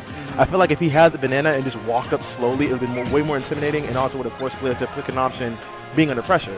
But again, Raffi's winning. I'm not in a wait, what? Wait, the percent, okay. I didn't know. That's kind of funny because like usually I'm thinking, oh, I'm playing well, I'm doing good. Next thing I look at the percentage, like, wait, how come I'm losing? Like, when did this happen? But either way, still Raffi in a commanding lead right here, like holding on the stage, keeping Bayo up, and nice back air right there. You know, off stage. Let's see what Raffi can do here. He's in a good position to make this comeback. I actually didn't notice he was only down 1 stock 2 because they just started the match without telling anybody. So honestly, if I could disqualify 2, ooh, the charge. That's gonna be enough. What a comeback from Raffi. Holding on to his last stock, making use of 122%. It's going to be considerable amount of rage. Getting the banana chuck into the up smash. And shout out to was that game 2? What is wrong with them? That was game 2? I'm mad. That might have been game 3. Yo, shout out to Balance Patch Twitch saying, hey, don't start till I get you, okay? Like, I guess they just fought without telling anyone, and, you know. Get him, Doe. Doe's going to track him down. Don't worry. So, I guess Raffi won 2-0, maybe? 2-1, 2-0. Either way, they're both in huge trouble. Maybe banned from the arena. I don't want to see them ever again. I'm mad. What was that? What was that? That was garbage. That was absolute. You know what? That was actual garbage. Shout outs to John. Yeah, I want it to be like a good streamer. Like, let me show the bracket, you know. Yes. You guys can schmooze your way in, but no. We do love schmoozing. Too thirsty to lose, I guess. Larry was in a hurry to exit the bracket in the arena, apparently. But Raffi, I mean, you got to give him credit there. You know what Raffi did really well, too, is he had the banana center stage with Glare. They were facing each other. Obviously, Glare's going to be holding shield. Raffi went for the immediate banana, or the monkey flip. It's just such good pressure because Bayo kind of has to guess. Like, she can either try to witch twist you out of the monkey flip, or she can try to witch time the banana. And when Diddy starts getting momentum going, it's scary to try to choose one of those options because Diddy's so good at punishing Bayo. So. And honestly, like, just reacting. Like, we're in a high-stakes situation. It's high octane. You're in like what match was that? Losers quarters, losers finals? Dude, we don't even know what game that was. See? But like, you're not and I don't know, I don't know. I wouldn't be in a like mind if I'm holding shield and there's a Diddy with banana center stage walking up to me slowly and I'm like, hey, look at this monkey flip. No, I'm scared of my life. Like I'm gonna die if I get hit. Like, the banana's way more percentage. Banana into grab, all that stuff. But let's walk through the bracket a little bit, Neko. Starting at the top, it looks like Scott was able to take it off of Tanark. Right there, it was going to be a Luigi against a Fox matchup, and that's very scary for Fox, especially when he gets upstage. So Scott taking that one down 2-0. We got Glare and Hero and Glare. Glare winning that 2-0 right there. That was pretty actually good. I wonder if it was DK Cloud, but still, it was Bad Cloud. They played it on stream, but it was a good match. Wow, look at that! And look at me now. Don't worry about it. Don't guess. Don't guess. That's the rule. Don't guess. Now, so we got Rafi and Glare. Unfortunately, we thought it was 2-1. That was actually, for us, that was 1-0, but yeah, 2-0. And I'm not sure if Cact and Scott are fighting right now. They might be coming from the stream, and they might wait a little bit till go in. Yeah, tuning in. We're going to wait for Cact and Scott to finish up, and the winner of that will fight Rafi. How was this tournament? How's everything been going? Yeah, it's been great. I mean, Balance Patch has just been an amazing venue. You know, here at Boston, we've been so hungry for a good, large size, venue and like amazing stream, like all this stuff we've been waiting for. It's been well worth the wait. It's been an amazing time here. The bracket's always hype. There's always I feel like there's always 1 or 2 people who are always making a run through the bracket. This one, it was Cact, like 100%, who we're going to see stepping up to the stream, and now he's going to be wearing his signature pink hoodie on his little Mac, not on his own person. I think he has like a light blue shine hoodie from last year. Hype. I actually like the blue one a lot. Yeah. I was talking to Mars about it. Actually, I like all the shine gear. It's super good. But we got one thing. Oh, go ahead. Cact against Glare. Yep. Glare and Scott have been showing up a lot this season. Glare making his grand debut on the New England PR last season for the first time ever. I'm seeing that. Then you also have Glare, who I feel like they always, like in the Connecticut PR, they're always really low ranked, but everyone knows they're very good. It's kind of like they just can't get to the events and stuff like that. Yeah. But Glare this season, he switched from going, DK. He was a very, very solid DK main, but now he's going mostly Bayonetta and seeing more consistent results with the Bayonetta. A lot of big wins. He's beaten Pug and Craftus this season, actually. He's had some very, very good brackets for himself so far, but, he's going to be dropping to Rafi X right there. And we're moving on to Cact and Scott. I mean, Cact, we don't Cact. Cact's always like, I wouldn't call him a loose cannon, but he's a little Mac. He's a little Mac. What else do you have to say? I guess he's a little Mac. Shout out to Kaneki. I guess Tanark's name is Tanark. It's Tanark. One of us must have said Tanark. It's Tanark. It was probably me. I mixed that up on the fly. It's all right. It is Tanark. Glare is 3-2 on Kuma right now as well. That's really good. Ooh. That matchup is very scary for Sonic. Who keeps those numbers? The people. The people. You got, actually, that's Mr. Escalator, obviously, main TO of New Hampshire stuff. So he knows because Kuma's a New Hampshire player. It's like us keeping track of like Kool-Aid and Mars brackets, you know what I'm saying? Like we just kind of know. Hey guys, let me tell you about a really cool promotion we have going on, sponsored by our own Temper TMPR. It's hosting this Key to the Trap House Frostbite 2018 qualifier. The way it works is it's a point system in where the more events you attend and the better you do and the more people that are there, the more points you get. There you go. So there's, thank you very much, Doe. And there's the scale right there. You have the entrance going from the smallest, 12 to 15, and then going all the way up to a 256-person event, such as your majors and all that. The better you do and the more people there are, the more points you get. You get points, you get prizes, man. Neko, do you know what the prizes are? No, actually. This is my first time actually seeing It's very exciting. Yeah, I figured. It's cool. What they are, first prize, Flight to Frostbite. We got to shout out Xeno too. Flight to Frostbite, $500 cash. Yeah. Wait, hold on. And housing, shelter at Frostbite. Second place, Flight to Frostbite, shelter at Frostbite. No $500, but still a very good deal. So what's going to happen is there are 10 players who automatically qualify. Highest 10 points automatically qualify and are entered into a 16-man bracket. The next, I believe, however many number of qualifiers, I think it's 10. Out of those 10, 6 of them will be voted in. Not sure how. We're going to figure that out. 6 of them will be voted in. Then that makes a 16-man bracket between the 10 qualified and the 6 voted in. And then the 16-man bracket's played out, first and second place. Flight and shelter, first place, additional $500. $500, Neko. 500. What would you do if you had $500? Right now, someone just slaps it down and says, "This is you." 500 right now. Put it on my bank account. You're so smart. Pretty Invest much. it. Invest it. Buy some invest it. stocks. I can't buy anything. I'm like, I'll just save. You already bought those PAX tickets. I did. Oh my! I had a legit mini heart attack because, like I said, I was talking to Haz before, but I was like, just got out of my final, didn't eat any breakfast. I'm like, oh, we're gonna just eat some lunch, and then like the entire internet was like, PAX tickets, just. A lot of group chats. A lot of group chats simultaneously. My phone would just like you know how your Facebook notification just blings. It was a consistent like ringtone. Like an alarm clock. Yeah, it's like ding ding ding ding. It was crazy. Heard you got some PAX tickets too. I did. 3 days. 3 days. Friday, Saturday, Sunday. No Thursday. No, I gotta work, man. I gotta make money. I gotta pay them off. You know what I'm saying? Yeah. But thing with them too, I could teach you the easiest way. I knew the second they went on sale. First off, I predicted it would be 3 o'clock. Which is godlike, by the way. You were in that chat. I was like, guys, because one member, I won't throw Rolando under the bus, but one member of our chat said that it wasn't gonna happen today because it was too late. It was at like 2:30. He was like, it's too late. I said no. I said it's gonna happen at 3 o'clock because that's noon West Coast time, and that's the prime time to sell tickets. So, yes. Like Haz with the heart of reach. This dude's legit godlike. And right. There's a Twitter. I'll show you. It tells you the second the tickets go on sale. That's I was on there both, but they gave me my notification like legitimately. Ooh, we got a bracket update. It looks like they played off stream. CAC versus Scott. It looks like CAC did take it down. 2-1. Now it's CAC and Rafi loses semis. Will this be a CAC Kool-Aid rematch from a long time ago? He's going to have a wall to get through quite literally with Rafi X standing in his way, though. That powerful Rob throwing his projectiles, keeping Little Mac away from him. CAC having a great tournament. Definitely got to be feeling pretty good about the bracket he's had so far, but he's going to try to keep it going here against Rafi. What's up? I don't know. I mean, listen, like, all right, same thing with, Rob, grapplers, Rafi being a great player. Rafi is amazing.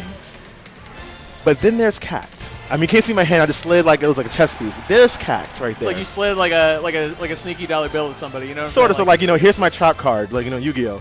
There's Cact right there. You flip it over, and like you thought you had this cool offense, and then he just like shatters it because that's Cact. Like, it's going to be a lot of Russian. I'm going to predict down tilt KO punch because that's what Cact does. He's going to bring the hype. I think the over-under on down tilt KO punches when CAC sets is at least 1. You know what I mean? Like, that's normally what he gets. But we're seeing Rafi. Okay. You know what? That's the thing with CAC. Is like someone runs away and hides from him, and they'll get like 19, 20%, and then he'll catch them once, rack up a quick 30. You know what I'm saying? Did you notice? I don't know if he got any percent before that forward smash, but like Rafi did some damage, did hit pokes there and there, and he just like legit more than evened it out with just one hit. Like, that's ridiculous. And of course, though, I mean, Rafi's not going to be afraid of taking hits in this matchup, aside from a KO punch, obviously, or anything that's going to KO him, because the more hits he takes, the more rage he gets. And Rafi, on Rob, he has good DI, so he's going to be living a long time. So no big whoop, taking a little bit of percent, 50 against 71. Rage is going to start kicking in, Neko. Definitely. And one thing I got to commend Cactus with, like, people sometimes always also, like, kind of like, ooh, good grab right there. And it's going to be a... Wow. That was great timing on the air dodge from Cact, avoiding, Rafi couldn't get, he loves going for the signature, rising up after reading an air dodge. But Cact, he air dodged at the right time to avoid that and the up smash on the ground. Good stuff from Cact, but he's still on the ropes right now. Definitely. But one thing I was trying to say before is that good thing for Cact, also just kind of keeping... Wow. I did not think I was going to KO. Cact, can I talk? Like, I'm trying to compliment do you. Some commentary here, and, he's just really not letting us have it. Definitely, and good up there, taking the stock there. All right, before the game starts, Cact has a good patience, good awareness of the stage, and he controls the stage in general and just kind of pressures slowly. Good thing for an aggro character like Matt, because he can just get in your face at any moment, but he chooses to be passive-aggressive, and then this turns up to, like, 5th gear immediately. Yeah, I like the way Cact, he applies pressure very well. I mean, you can see Rafi shield was low there, so he thought he was going to go in, but instead, see him back off a little bit. Rafi's capitalizing now on that grab. Nice little turnaround up tilt, though, from Cact. I don't know if he turned around, actually. I think he just landed kind of in a funky way. Wow, great dash attack. That's a reaction, too. Rob's there. Super good move, but it has startup, man. Rafi's got to be scared now of this KO punch, especially on Town City. Will definitely KO. He gets a down tilt into it. I smell it. Yeah? What do you smell what the Cact is cooking? Down tilt. See, it's coming. And good shields by Cact right here. Keeping KO punch, keeping any... What? I don't know what that was. You know what, though? Rafi can't relax here, though, because Little Mac is still a really powerful character, and you're giving him... That's what I'm talking about. What did I say? Neko? That's what I'm talking about. He can't relax. Little Mac is still... dead. Legit. I think I've had good calls there, dude. that was good. Overall, like, this whole day, it's been a good day. Play the lottery. You're absolutely right. I'll pull over on the way home. I'll buy one ticket. But what was I going to say? Maybe that KO punch whiff was a bait. He's like, all right, Stop it. Nope. You never know. Too much credit. That is way know. too much credit. He won the game, though, so regardless, we're going into game 2. Cat going up 1-0, and he's tight. That was the quickest 20% I think I've ever seen in this game. This Raffy, though, retreating a little bit, using his Nair. Trust the old tool that Raffy uses a lot in that game. And good actually pick for Battlefield. Gives him more option to, like, pretty much camp, I guess. What stage were they on before? I wasn't paying attention, actually. Town and City? Town and City. So, yeah. It's basically way more combos. We're going to see a lot of combos, a lot of item play, a lot of camping in a sense, because that's one thing that, is that death? That's death. Oh, I think, that top, throwing out that gyro was kind of interesting because if Cat countered it, it would have brought Little Mac close to the stage if he angled it the right way. But you know what, Cat not going for it, and he's kind of too low anyway. So Raffy, great retaliation after losing that game 1. That's exactly what you want to do. You want to bring the ball back into your court, establish your dominance, and then keep rolling from there. And Raffy's doing just that. Oh, unfortunate trip right there with the down tilt. Taking so much more damage, keeping on the side of the stage. Yeah, it's such an important thing against Little Mac is catching him when he's going to have to make a choice in how he's recovering at some point, whether it's side B, up B, and you got to cut him off after he makes that and make him, it's basically a 50-50 when you catch him in those spots, and you got to make him pay for his 50-50s. Whether he air dodges or fastballs or goes for an immediate side B, you just have to keep him off stage and keep the pressure on. And here, speaking of pressure, seeing, Raffy coming down with a Nair, that was brave.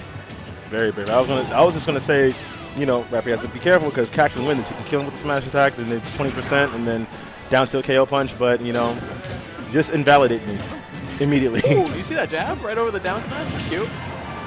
Nice little forward smash, angled upward, catching Raffy. Armoring through it too, but Cact, again, we're seeing him off stage. Again, he pulls the trigger up high. I like this. He's been recovering well. Like, he's living longer than he should. Ooh, except for that. I think he let go of shield. That was a bad call. Yeah, that's he did. No, bad call by me. But also by him. He shouldn't let go of shield. So, game 2's in the books. Game 2's in the books. I wonder what stage that Cact is going to pick and what they're going to go to. I mean, Cact, Raffy. Because I feel Raffy's going to ban, Cact's going to pick. You got it. There we go.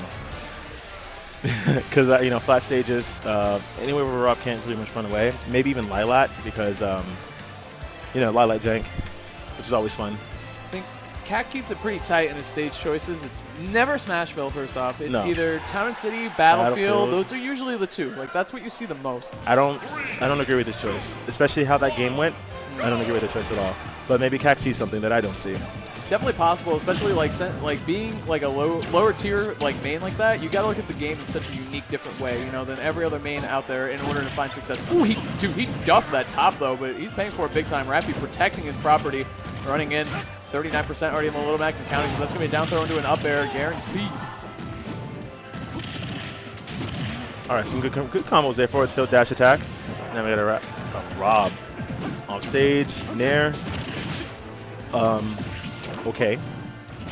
So it seems like they clash with side B and the side B again, I assume, right? It's always fun. Cact protecting himself, activating the side B right at the ledge. Very smart stuff. Protecting his stock and his KO punch, but now he needs to get off that platform. His shield is looking low. Now Raffy has kind of swapped positions with him.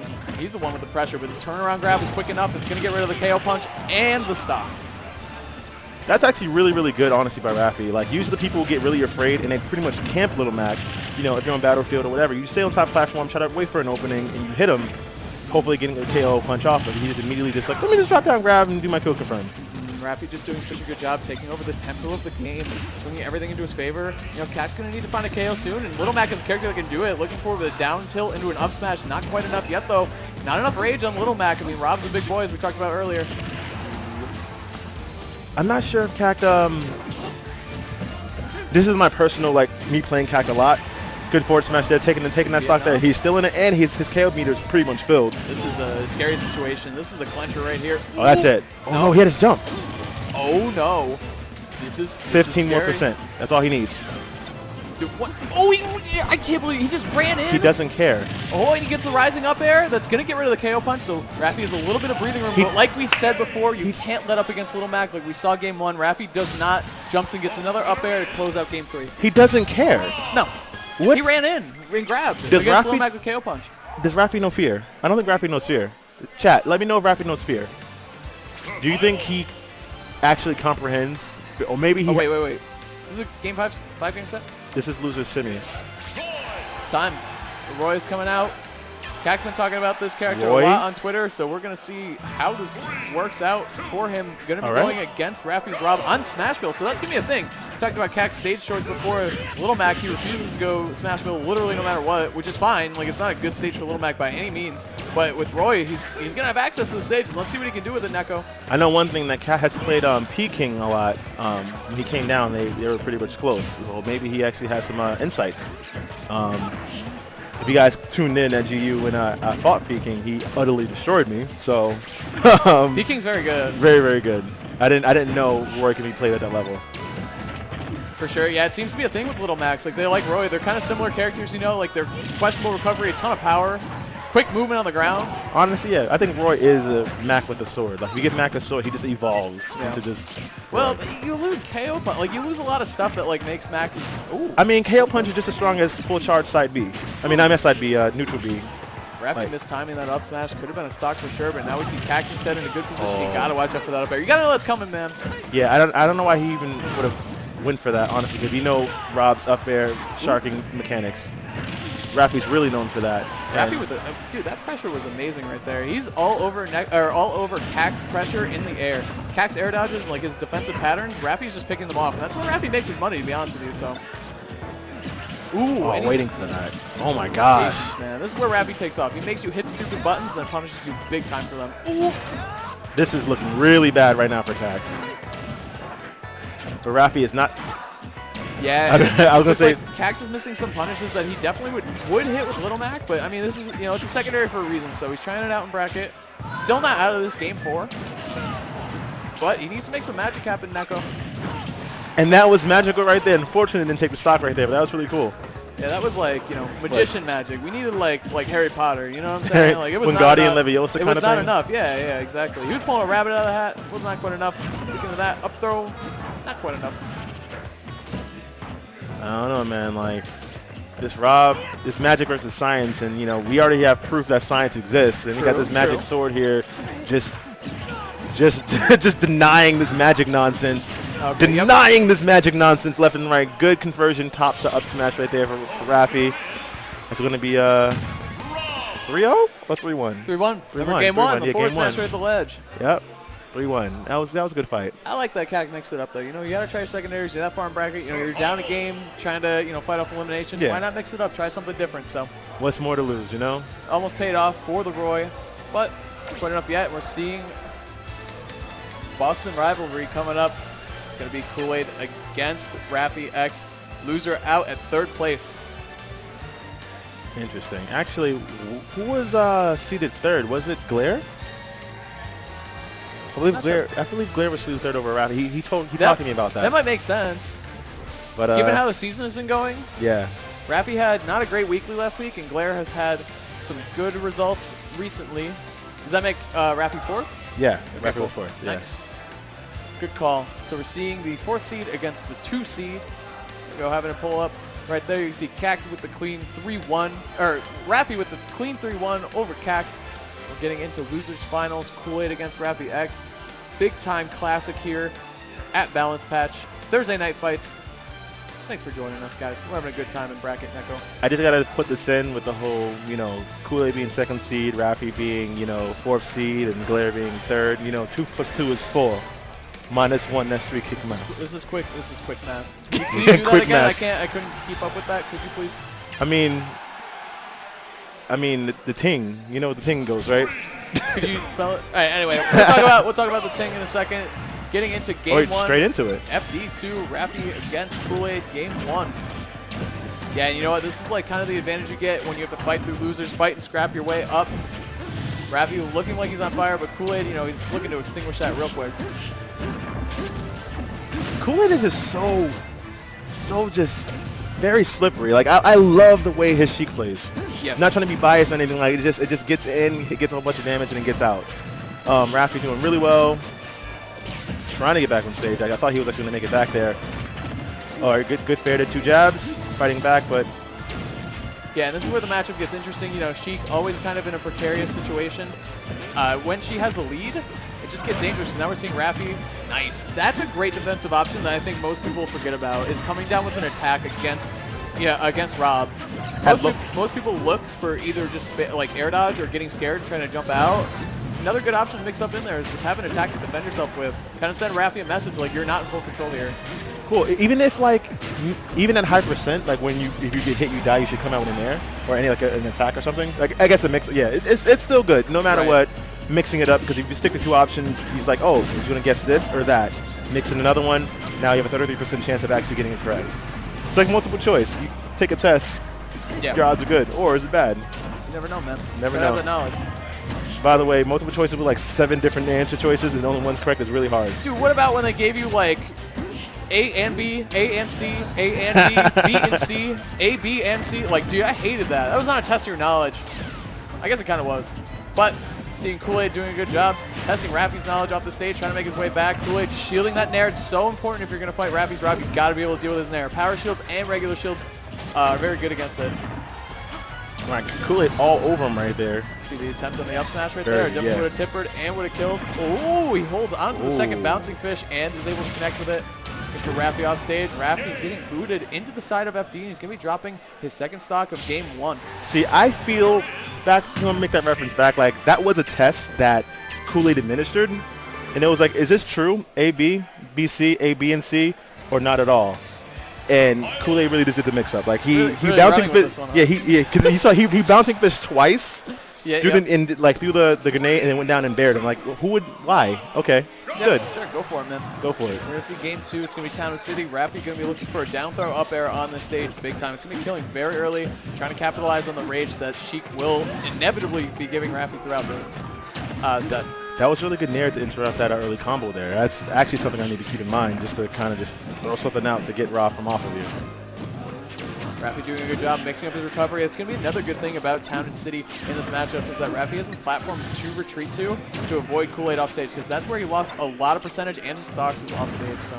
And one thing that Kool-Aid's doing, he's maintaining a lot of stage pressure and stage. He's just holding stage in general, but he's also being super mobile. And I guess me not just being here, I'm just noticing a lot more. But still, like even in like regular sports in general, whether it's martial arts or whatever, it's hard to hit a consistently moving target. And Kool-Aid doing an amazing job right there, almost up there, yeah. Great call out by Kool-Aid, recognizing, earlier we pointed out, Raffi was using the platforms, trying to go high and avoid Kool-Aid, because going low as Rob is really scary, especially we saw in game 1, Raffi dropping a stock to a missed tech. So Kool-Aid recognizing Raffi's patterns and catching him with an up air towards the top of the screen. Oh, that was so sick! The Z drop into the bouncing fish. Great call out by Kool-Aid on the Z drop. It was just a good conversion, Neko. Who does he? I'm at a loss for words. Like, I wonder if Kool-Aid legitimately just can come with this off the fly, or does he practice this? Yeah, it's a combination of both, right? It's just good character and game knowledge combined, where you kind of hit confirm it. You know what I'm saying? You see the gyro hit, then you gotta be thinking like, what's the next move I want? Obviously, it's bouncing fish when you have Rob at that high percentage, that close to the blast zone. This should be death. It's good not. Air dodge. Oh, you returned. I was right though. Did you see that? What a retaliation by Kool-Aid. Oh, that was so good. I was like, oh, that's death, and then. You know those things where you're like... You pulled a vanish without up being, man. That was crazy. He just completely avoided it and then killing Rob at 54%. Yeah. Talk about the turntables. Turntables, mixing it up, DJs, all that stuff. Nice. That's Town and City fighting against Raffi, actually. That's what he wanted to do to Kool-Aid. Kool-Aid said, no, I'm going to do it to you instead. I got to say, I identified with Raffi's face. Like, that whole reaction, like, that would be me right there. It's like, really? Are you kidding me? Like, I had that set up. That was phenomenal, dude. Just the movement and the recognition. We talked about Kool-Aid, using that unconventional, Z drop into a bouncing fish, to get a KO. You gotta know Kool-Aid. He's always thinking these unconventional options. I think is what he's most known for in terms of being a player.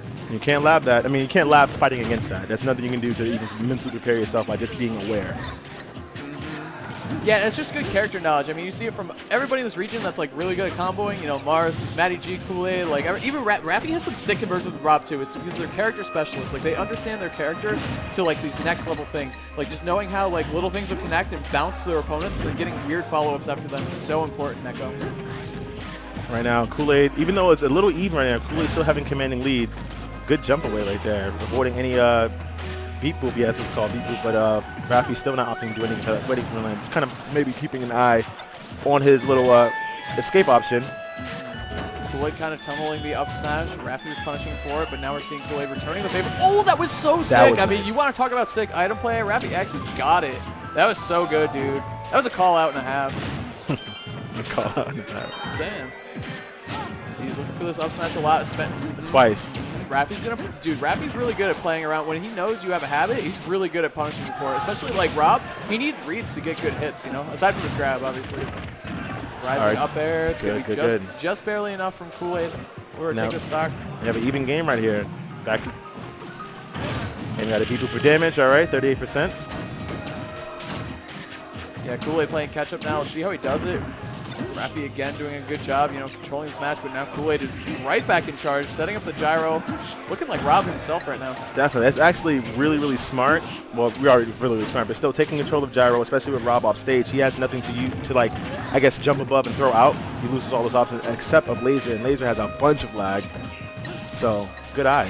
Yeah, kind of an interesting thing here, too, is that, like, the projectile war has been pretty minimal. Like, it's been, Raffi's kind of running away. Kool-Aid's not, like, you know, using needles a lot either to counter Raffi. So Kool-Aid's running in, getting good reads and recognition. Seeing these smash attacks are really going to be maybe the fall of Kool-Aid right here. Ooh. Oh, no, good DI right there. He's been practicing. You know, if you guys don't know the whole, like, up air. That was a call out too. Kool-Aid again looking for the high option, recognizing that Raffi. Oh my wow. goodness, to the top of the stage again. Oh, what a retaliation, Rob! So with the nair coming down from the top. Definitely. So aerial assault, man. Aerial assault. So I guess Raffi's taking a little piece of what Kool-Aid did to him, like return their favor. I like these conversations because the battles are like conversations. Like, all right, this happened. That was crazy. Let's just see how you feel. And then. Are you having fun, Neko? Yeah. That's great. Me too. Are you having fun? You already answered that. Why did I even answer that? See, hi.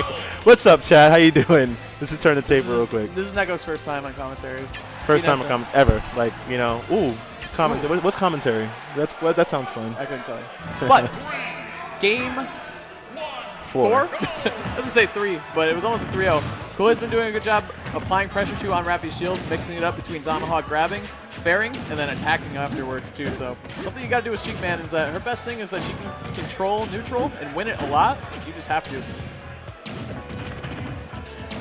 And it's kind of unfortunate for Sheik because she can win neutral like 80% of the time. I mean, not for Kool-Aid because Kool-Aid's been dominating, but it's sometimes unfortunate when you win neutral 80% you still lose. The string right now from Raffi though. He's looking like the Sheik in this matchup, bouncing Kool-Aid around everywhere. And that's what you got to do as Rob, man. You only need to win neutral a couple times, get a down throw into an up air, and that was not the good DI that we were used to seeing from Kool-Aid. Raffi retaliating so quickly, 45 seconds not even off the clock yet. He's doing it big time, Neko. Shout out to Hazmat with that amazing timing with just calling out the move situation right there. And good down smash here, still getting some damage, keeping Kool-Aid off ledge. Nice, that's the way you deal with that nair. It has so much startup, you can recognize when it's happening, run in and just power shield it and get a punish. So if you're confident in your timing with power shields, you should always do that against Rob when you catch it. But Raffi, he's so tricky with it too, because you can mix up the landing. You can fastball it, you can fade away, all these different options. Speaking of mixing it up, Raffi doing a good job, waiting out the air dodge, but misses the up air, and he's paying for it dearly. Oh, unfortunate little non-miss tech right there. I want to actually point out one thing. When Raffi had Kool-Aid off stage and had all that pressure and getting all that damage, he actually short hop charged gyro all the way to the other side of the stage and gave Kool-Aid all the stage position. I wonder why. I mean, for the sake of just like Smash in general, like the whole game is, wait, we got to watch this combo. Wait.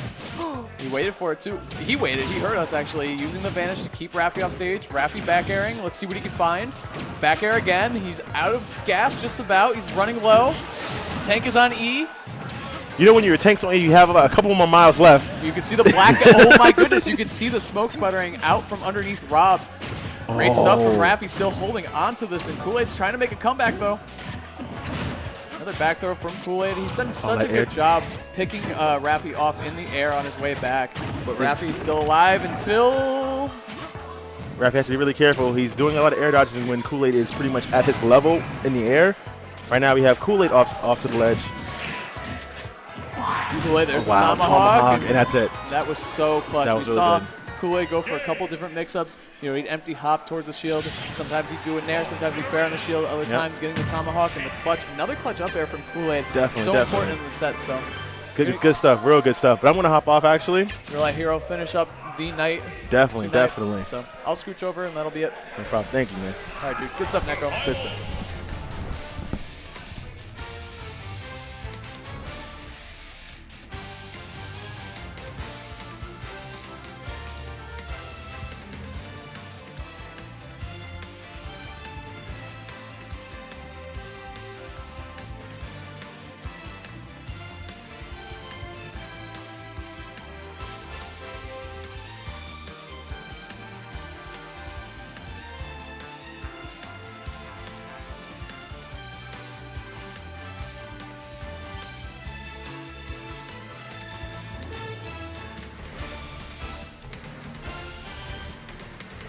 I can't hear. Yeah, there we go.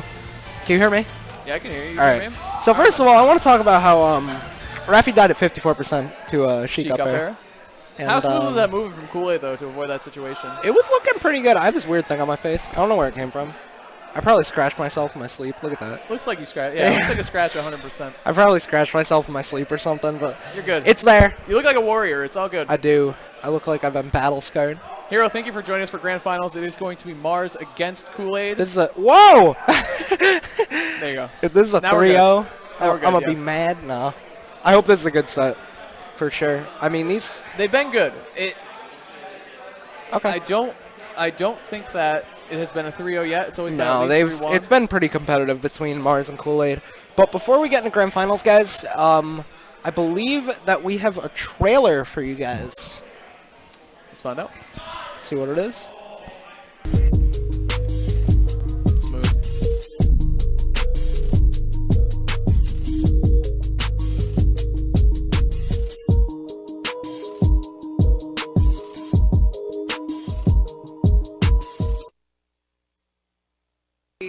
All right, so register there. Overclocked. I believe that's happening next month here at Balance Patch. Going to be coming up in December. In Boston, Massachusetts. Nice This is big- a super sick venue.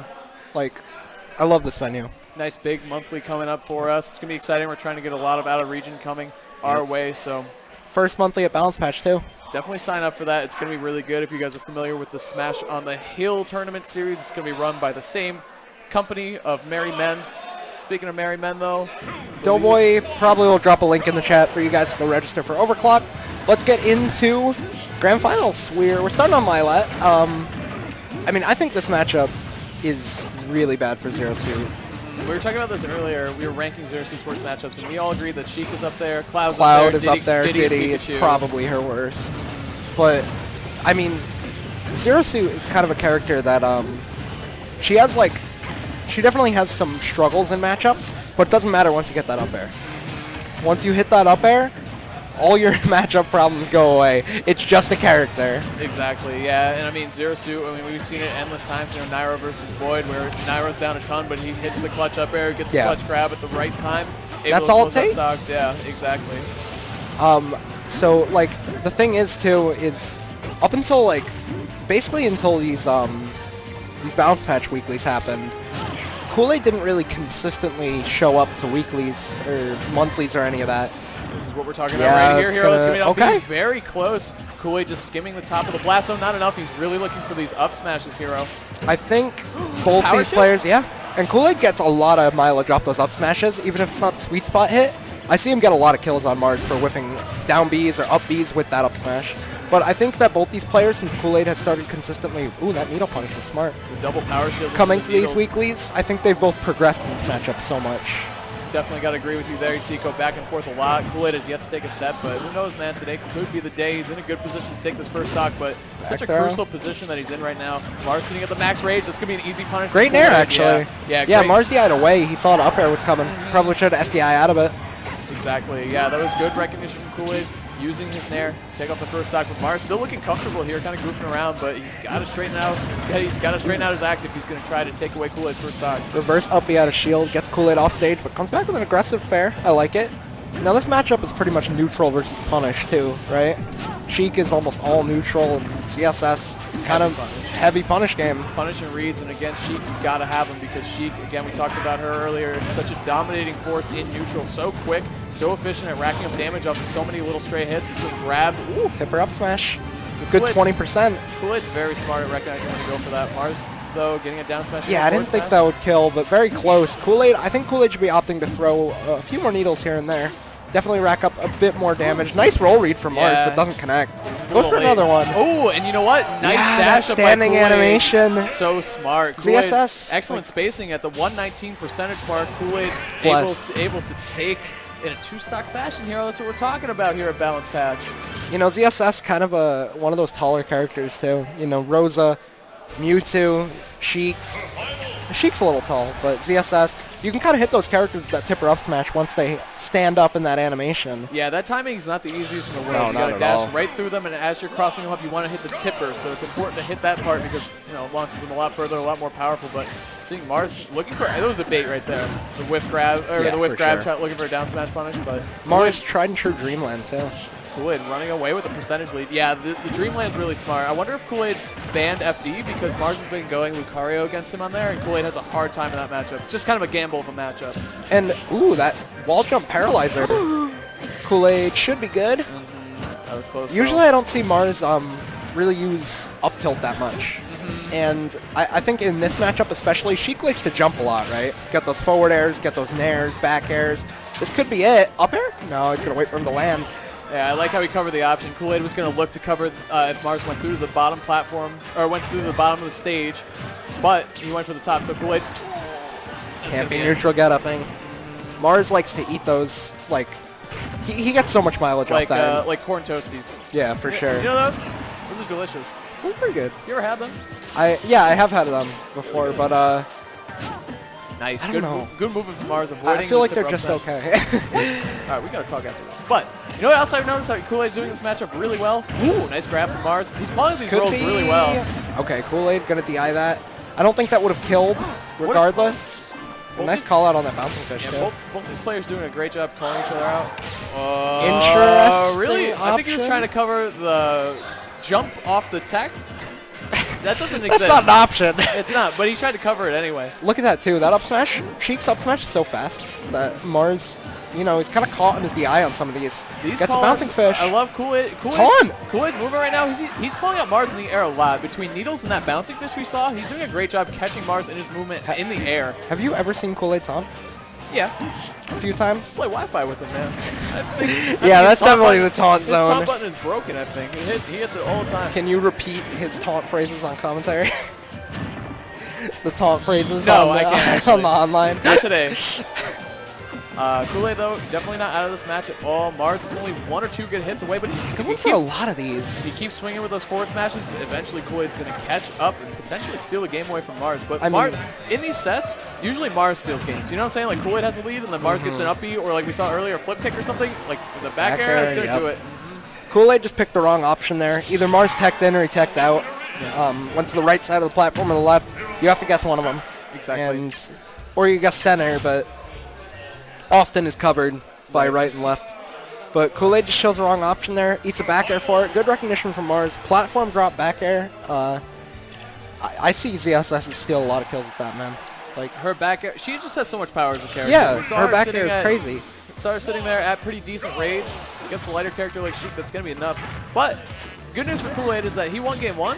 Never rolling a Mars. Counter pick advantage, right? Exactly. Is that he doesn't have to worry about Dreamland anymore, but he might have to worry about FD. But I think this is the right call as Sheik. I think this is, since day one, people have known that this is Sheik's best Sheikville. stage. Yeah. Remember that? It was like you're like an idiot for doing this before. It's not that bad anymore. It's still a good stage for her, but it's not like it used to be. Like Sheik, Ness, definitely not characters you want to take to Smashville. They'll carry you off the side all day, every day. And Kool-Aid, obviously proficient at that.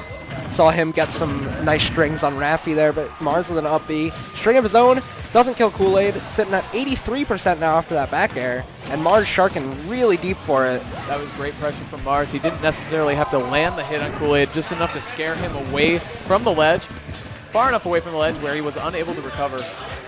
Let's see what Kool-Aid can do here, though. He's got to play at the deficit again, like he was in game 2. Let's see if he can make it work out more in his favor this time. Now, my personal opinion in this matchup before, like I said, is that this matchup is really hard for Zero Suit, but I think this exact position, Sheik with no rage, a stock down, somewhere in the 90 to 130 mark is really, really hard for her to bring it back. And nice reverse up B. That was so smart because that tricks up the DI. I was just going to say, it's a great DI cross up, and you know what, too? It's just like trickier timing, too. You try to adjust on the fly, you get nervous, you DI the wrong way. It's a little movement from Mars. Showing Ledge cancel paralyzer. You ever seen Mars' YouTube channel? Yes. He definitely has some stuff akin to that. Yes. His movement is the craziest in New England by far. Like, he just... I feel like Coolidge should just down smash there, no? I mean, down smash covers both options, but I don't even think at this percent that down smash will really kill dash attack. It's better than whipping an up smash. Yeah, I suppose that's true. Damage is damage, right? Nice. Kool-Aid again, though, still unable to have enough power to take out Mars. Oh, good forward air. I thought he was going to go for the bouncing fish immediate, but Mars expected that too and went for that hasty air dodge. Kool-Aid, good patience on his part. On Smashville, you know, this is never out for Sheik. And, you know, I really like the way that Kool-Aid, like the way he extends combos and the way, like, that's the thing with Sheik, right? Like, she doesn't have a ton of upfront power to kill, but she has such a good recovery and good power off stage. Like this, That's it, yeah. That's what I'm talking about, is that even though Sheik doesn't have a lot of power, like, tip her up smash, yeah, that's strong, but, like, everything else that she has, not very weak on stage, but if she can carry you to the blast zone, she doesn't need that much power to get the finishing blow on you. It doesn't matter how much power your hits have when you're all the way out there. Yeah, we see it with Sheik, we see it with Bayonetta too. Also, for sure, Zero Suit Samus carries you all the way to the top. Well, I mean, Zero Suit's well, she's powerful too. Pretty strong. She's powerful too. But if she it doesn't matter if the you're single Zero. up B. If she carries you, exactly. Right. If she carries you and you're a bubble in the blast zone, it doesn't matter. But Kool-Aid, you know, stealing that game away from Mars, going back to Lilac Cruz, I believe that's where the first game was, and that game Kool-Aid actually won. So, I mean, Mars, not many options for stages left. You gotta assume that Triplats was the ban. Or maybe not, because he went to Dreamland. Yeah, FD probably. Because he doesn't want to fight the Lucario. So, seeing Mars, though, with the retaliation, racking up the early damage, controlling the neutral, doing a good job punishing Kool-Aid's approaches. Mars is so good at, he's so good at mixing it up. Yeah, you know how hard it is to keep Kool-Aid Sheik oppressed like that? Very hard. Keep Sheik oppressed as a character. It's really hard to lock her down. Kool-Aid, another up smash. I think he should just be trying to go for maybe a reaction forward tilt or grab. Yeah, Sheik has a lot of really easy combo starters. Nice run up and just do it up B. Mars sending Kool-Aid off stage. Let's see what the option is. The pressure from Mars. Forward air. Grabbing the wrong way. It looked like a bit of a club. Kool-Aid, though, that's a good spot to up smash. 100%. Because when he's at that distance where he's under and another up B, okay. And that's where it starts to become a problem. Is you keep whipping those up smashes, man, it adds up. Like you said, if you get a forward tilt, a nice little string off those, you're looking at Mars maybe closer to like 80%, but now almost 100% instead of whipping those two up smashes. Anytime you lose neutral against CSS, you're eating a strong move regardless. And anytime, great trap with that up air. Yeah, but anytime you lose neutral against Sheik, you're eating like 20% max. Like, but what was that you were saying? I was saying I like when Mars gets these kills with like less conventional kill options. You know what I'm saying? Like that up falling, tilt, that up falling, smash, that up falling air. up air from like lower towards the stage. That you know you don't really expect that to kill. Zero Suit, you expect the up B, the flip kick. Obviously up air is a kill option too, but more towards the top of the stage. So it's good to see Mars, you know, use the full arsenal of his character in order to reach. You know, you know what that reminds me of actually? That reminds me of when Bayos go for nice up B read, but when Bayos go for the up air to cover the air dodge. Yeah, they wait out the air dodge, or they get a witch twist after, or nair and mix up the DI. Yeah, all sick stuff. Yeah, she's got a good option. I guess. Mars though looking up to close air, up this game. two up airs into an up B. Gonna be a game 5 on our hands. Yeah, one almost sitting at 130%. A lot of rage on Zero Suit Samus. Super scary spot to get grabbed in. Mars makes the most of it. Two stocking revenge on game 4. We're going to game 5 here, Hero. Will Kool-Aid win? Force another set? One for the more first time this season? for Kool-Aid to bring it to another set, but one more for Mars to win the tournament. I mean, man. When was the last time Kool-Aid took a set off Mars? That's a good question. I think it was like at the old Soft. I was thinking Soft too, but cannot confirm that. Game 5 Hero, let's get into it. It's going to be Lilat again. Interesting counter pick choice considering Kool-Aid got 2 stock the last game, but he's going to mix up the game plan here. Mars' ban, I'm not really sure what it was. There aren't really many stages left. It's a best of 5. Yeah, nice forward. That's what I like to see. Keep it simple, man. Sheik has nice, easy tools that you can use to rack up combo damage really fast. There's no need to go for these crazy up smashes, dude. Yeah, especially one hit at a time, kill. right? You need to take it one hit at a time. Don't jump the gun. Especially as a character like Sheik. Sheik is susceptible to dying really early. I like to see Kool-Aid go for these bread and butter 20-25% punishes rather than try and go for a hard up smash that isn't going to kill. Nice movement there from Kool-Aid, avoiding the up air from Mars. Mars had a good call out, but Kool-Aid was onto it and moved out of the way and tried to get a punish zone. That's so next level. Nice grab. Grab though from Mars. It's going to be really scary. Only one up air. Kool-Aid avoiding the follow-ups, air dodging through. Nice shield pressure from Mars, getting the turnaround jab, but Kool-Aid, nice pressure move, or nice platform movement, getting a forward air. Mars air dodge there. I thought Kool-Aid might have waited that out, but goes for the bouncing fish immediately. Pretty much the tried and true 50-50 in Smash 4. And there we go. I like it. Not an up smash, but he went for an up tilt instead. He's going to get some good percentage off that, but there you go. Leads the jump. CSS. That's when you want to throw out the up smash. It wasn't to land, catch a punish. Oh, didn't get the spike. But CSS, you know, she loves to throw those nairs out in the neutral. It's basically her bread and butter combo starter that isn't grab. Okay? Talking about swinging and whipping too. Mars looking for more upbees in this game 4 or in this game 5, and we saw him in game 4 a lot too. And that's another option, like Kool-Aid's up smash. If you whip them, you're gonna get punished for them. What a hesitation good by air Mars. dodge bait. But Kool-Aid holds on, using the good DI that he knows how to use. Nice air. Yeah, see, I like that better.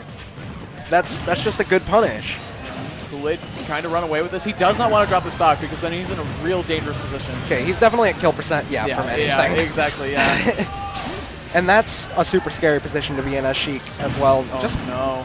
Stand still and grabs. Yeah. But you know what? I like that Kool-Aid. He showed, hey, man, I'm going to charge some needles. I'm going to need these to rack up the damage and win some neutral. Force Mars to approach, but Mars' approach was right. But Kool-Aid staying in the advantage. Oh my God. That was scary. No, he air dodge. And it's going to be an up B. Okay. Good DI from Kool-Aid, staying alive. 61% to 89. I think this is a better situation for Zero Suit, honestly. Oh, no. Okay, good job. I like how he didn't go for a forward smash or anything crazy that could have got punished. Mars has been air dodging almost every forward though, and I wanna see if Kool-Aid. That was the latest air dodge. Yeah. That was the latest air dodge, dude. All these two going at it off the stage right now. That's gonna be a forward smash met by another forward smash. Thought he was gonna up smash. He's definitely punished those forward smashes with up smashes earlier in the set. This is going down to the wire. If Mars takes this is the end of the tournament, but Kool-Aid trying to bring this to a set 2, tries to catch him with the up air. Oh, that was so close! He even turned it around too. That was so smart. Whipped up, whipped whipped up smash. smash. Are you serious? Is that going to be the story right there? Whipped up smash into not winning a set. Looking for the up air. That was a good option. Forward tilt. Back air. Back air. Going fishing too. Getting the grenade off I like stage. the grenade. The grenade is smart. Grab. Back Let's get a grab release. No, bouncing fish. That was actually a smart idea, but he's in the grab. Great catch by Mars, though. He gets a follow-up up air, even though Kool-Aid matched down B, yup. Oh, again, more amazing DI from the up air. Really? Oh, that's gonna be it. Kool-Aid takes a set from all the way below the ship. That was all the way down. And the arena comes to life a little bit. What an up air from amazing up air from Kool-Aid. That last hit situation, like, that's what makes like top players from high-level players. Both these players, they've proven time and time again that they're top players, but to square off against another top player and not lose your cool in that situation is just crazy to me. Absolutely. And I mean, that's the thing. That's on the story of these sets so far is that Mars, you know, they'll get down to the last set situation, and Mars has been able to eke out every single set so far up until now. Yep. Now we're seeing game 1, set 2, Kool-Aid against Mars. Let's Back get to into Lilac it. Cruz. This is where they started game 1 on the first set here. So maybe this is kind of like their agreement. Neither of them, I wouldn't imagine what either of them would ban besides Mars banning Smashville. But this seems like the logical starting point for both these two. And Mars, you know, he charges forward smash. I love when Kool-Aid charges a smash attacks. Like, it's just pure anticipation. Exactly. And when Zero Suit has something as deadly but as punishable as her grab, you need to get everything off of it that you can when she whips it. Right there, you're seeing that from Kool-Aid, trying to tell Mars, hey man, you can't be throwing those grabs at me. Nice. Okay, yep. I mean, that was great recognition from Mars to not drop shield in that situation, and he does get a kill off of it, so tried and true ZSS taking you off the top.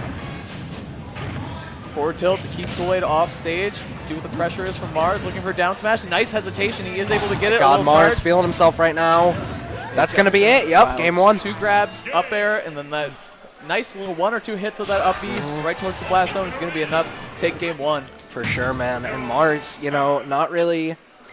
I don't think he's the type of guy that would lose his cool just from losing one set. He knows, hey man, I've been in this situation before a few times due to Pug, due to Light. Both of them though, both of them. I mean, how many times has Kool-Aid been in this situation in his lifetime throughout Brawl and this game? He was Brawl Pro, dude. Really was. Top class. Top 2 pit in the world. Yeah. Him and Earth, right? Earth, yeah. But Kool-Aid, they're going FD, and they are switching the skin up a little bit too. Sometimes you gotta channel the power of the different skin, man. I believe. No, it's true, man. Sometimes you gotta write like I believe in like different character tags, all that stuff. See, not that anyone would know, but sometimes I switch my Cloud skins. Yeah, right. It doesn't matter with Cloud. Doesn't matter with with Cloud. Or if you switch Advent Children. Yeah, I don't do Advent Children. But anyway, FD, this is kind of the stage that I wouldn't imagine. I thought this was a media ban for Mars. Like, but maybe he banned Smashville after what happened. Yeah. Well, you know what? Oh, wow. Okay. Not gonna kill you, but fear in your heart. Yeah, exactly. Kool-Aid, though, time for his offense. He cannot get anything off that grab. And Mars, man, I'm telling you, he's living and dying by these forward smashes. I'll be, it's gonna be it. Nope, not yet. Dead center of the stage. No rage on the ZSS quite yet. With the back air, that close to the blast zone, and Mars, oh, he's saying, is that all? This is the thing, is that Kool-Aid, he got the first set, but does he have the stamina? Does he have what it takes? That's what it takes, set right? When he's like, down this much, like, Mars is walking on him right now, which is kind of crazy. Like, not to say Kool-Aid is out of this by any means, but no. Mars, he's #1 in our region, not just due to his skill, but his mental fortitude is practically unmatched. Look at him, he's going for these hard reads still, a grab as well after the forward smash. Nice air dodge by Kool-Aid, staying alive, and he does get the sour spot of that up smash, but he'll take it. Any damage is good damage now. In the up B, wow, that was so close to finishing him off right there. Forward air, interesting. I think he maybe wanted to go for a back air, just didn't trace the BI correctly, maybe due to the flash on FD, not really sure. Yeah, you never. The background of the stage is kind of very distracting, actually. But it's gonna be another grab for Mars. I hate that, dude. I hate it so much. But legalize Miiverse. Miiverse down now. The service. Anyway, Mars trying to close out Kool-Aid's last stock. Kool-Aid trying to find Mars' first stock and take it away. See if we can get here. The pressure center stage. Both Good these there. guys, yeah, trying to pick good spots to go in. That maybe that wasn't the best option. Looked like. I mean, he might have been dead regardless, but it looks like he DI'd right. Maybe you're just like, next game.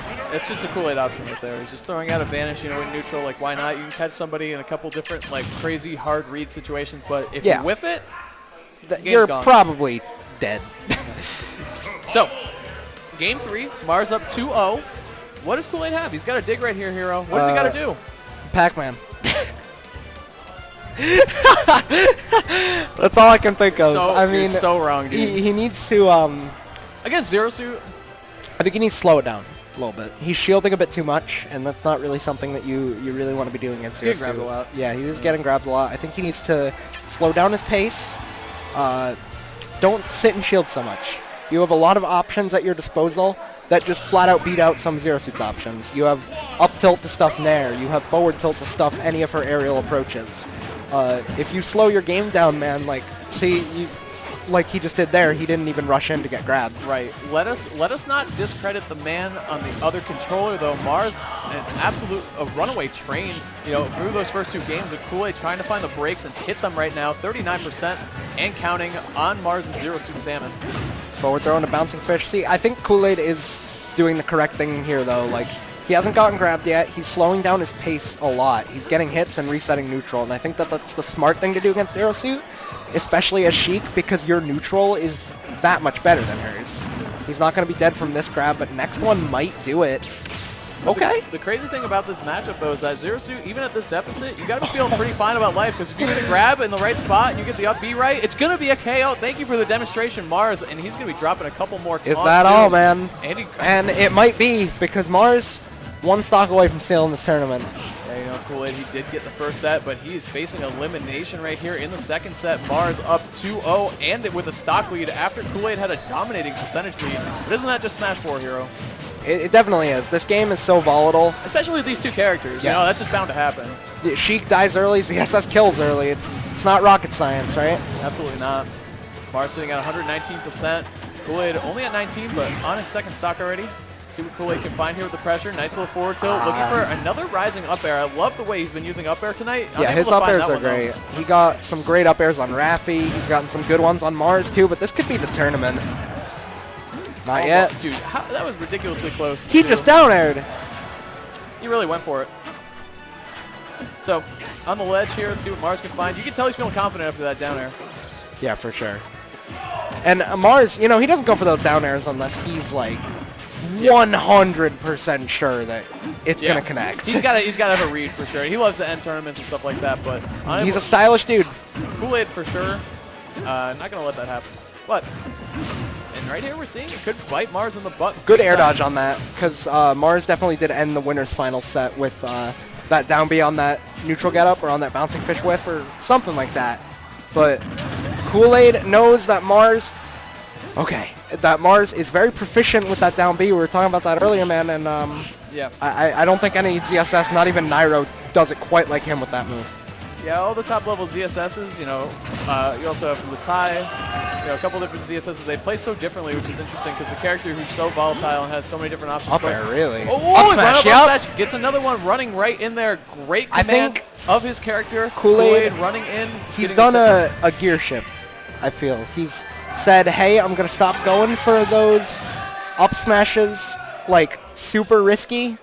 He's going for more calculated ones now, I feel. Like, he's been going for more, like, if Mars lands in this spot, I'm going to do it.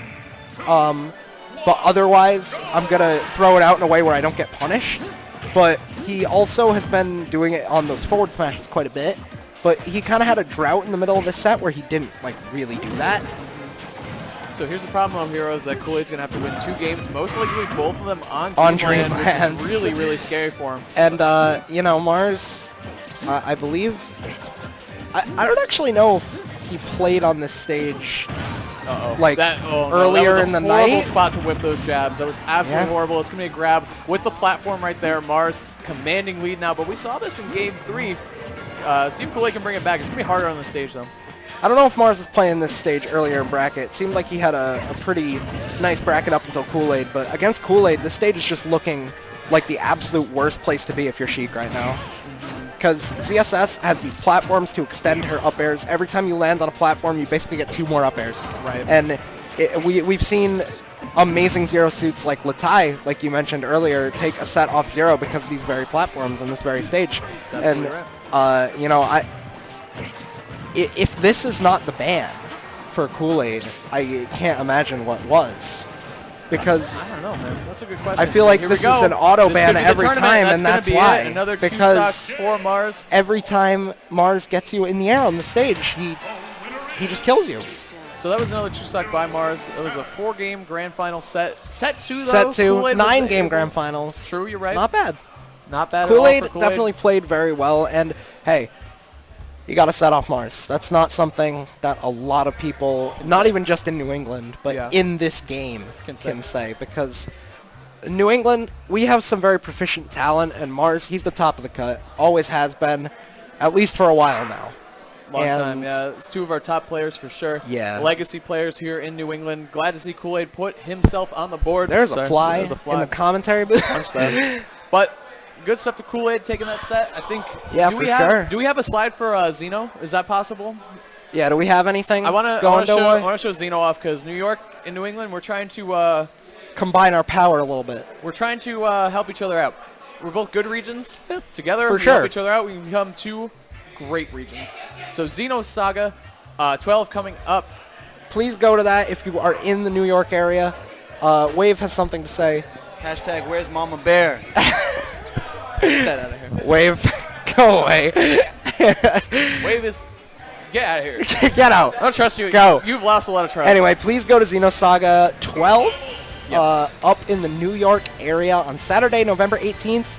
Yeah, not right this there. weekend, but the one after. You're going to want to go down and check it out. I know they have a lot of premier talent coming out. DeBuzz is confirmed. Also, D1 And confirmed please, for commentary as well. Ladies and gentlemen, we as a region, we're coming together for something, and we just want you guys to know that Smash 4 Boot Camp is coming up. Yes. And our man Light, basically at this point, top 3 Fox in the world, amazing player. Why'd you say 3? Charlie's pretty good too. Oh yeah, Charlie's super good. You're right. That's fine. So top 2, top 3 Fox in the world. You know, he's super good, and we all know and love Light. He's been to many of our events. We've supported him. We've seen him grow as a player. He was not placing nearly as well a year ago. He's grown exceptionally well into a great player. Not only that, but he's an amazing personality. If you guys remember those gifs that he had rolling up his sleeves against Void. Yeah, the Larry gif, super funny. So not only is Light an amazing, talented player who will benefit a lot from going to the summit. He also cares a lot about the game, and he wants to improve. And what better way to improve than an entire weekend of just playing top players? That's right. And Mars already in this tournament in Smash 4 Boot Camp due to his amazing performance at the Big House 7. So we're going to try. Here's what it is. Ready? We're New England. Yeah. We're going to get this done. We are New England. We're going to win this. It's a sort of a competition, not until voting phase.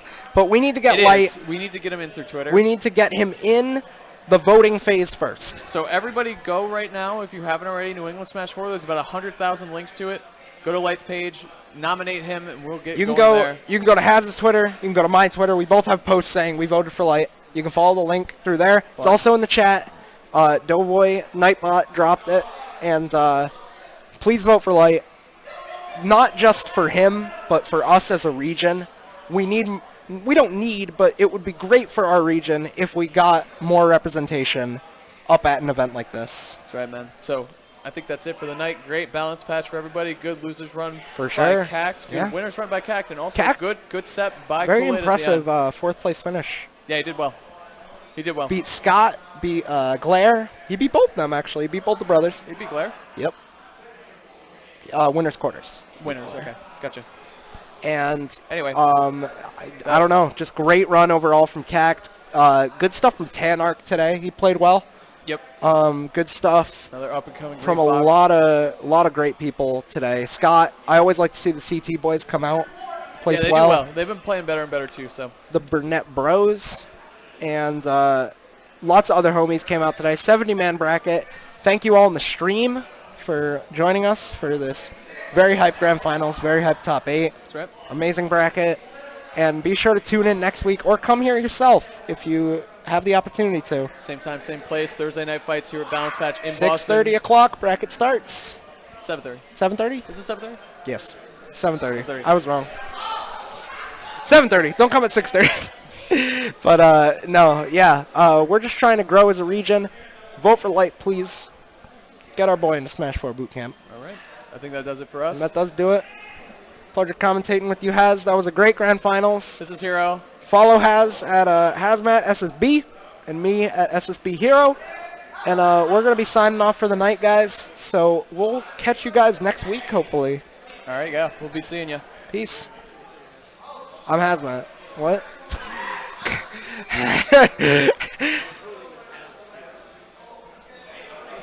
No. I don't know anything. We did.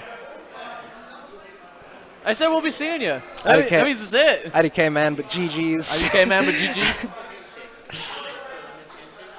You want us to end on this? Like a 1980s. Like you want us to end on like Schwarzenegger? Like a Looney Tunes, like this, like a Looney Tunes cutout. Yeah, like, thank you. Yeah. We're gonna end on this. The bustles though. There's a bit of a difference. We're gonna end on this. J-Pen.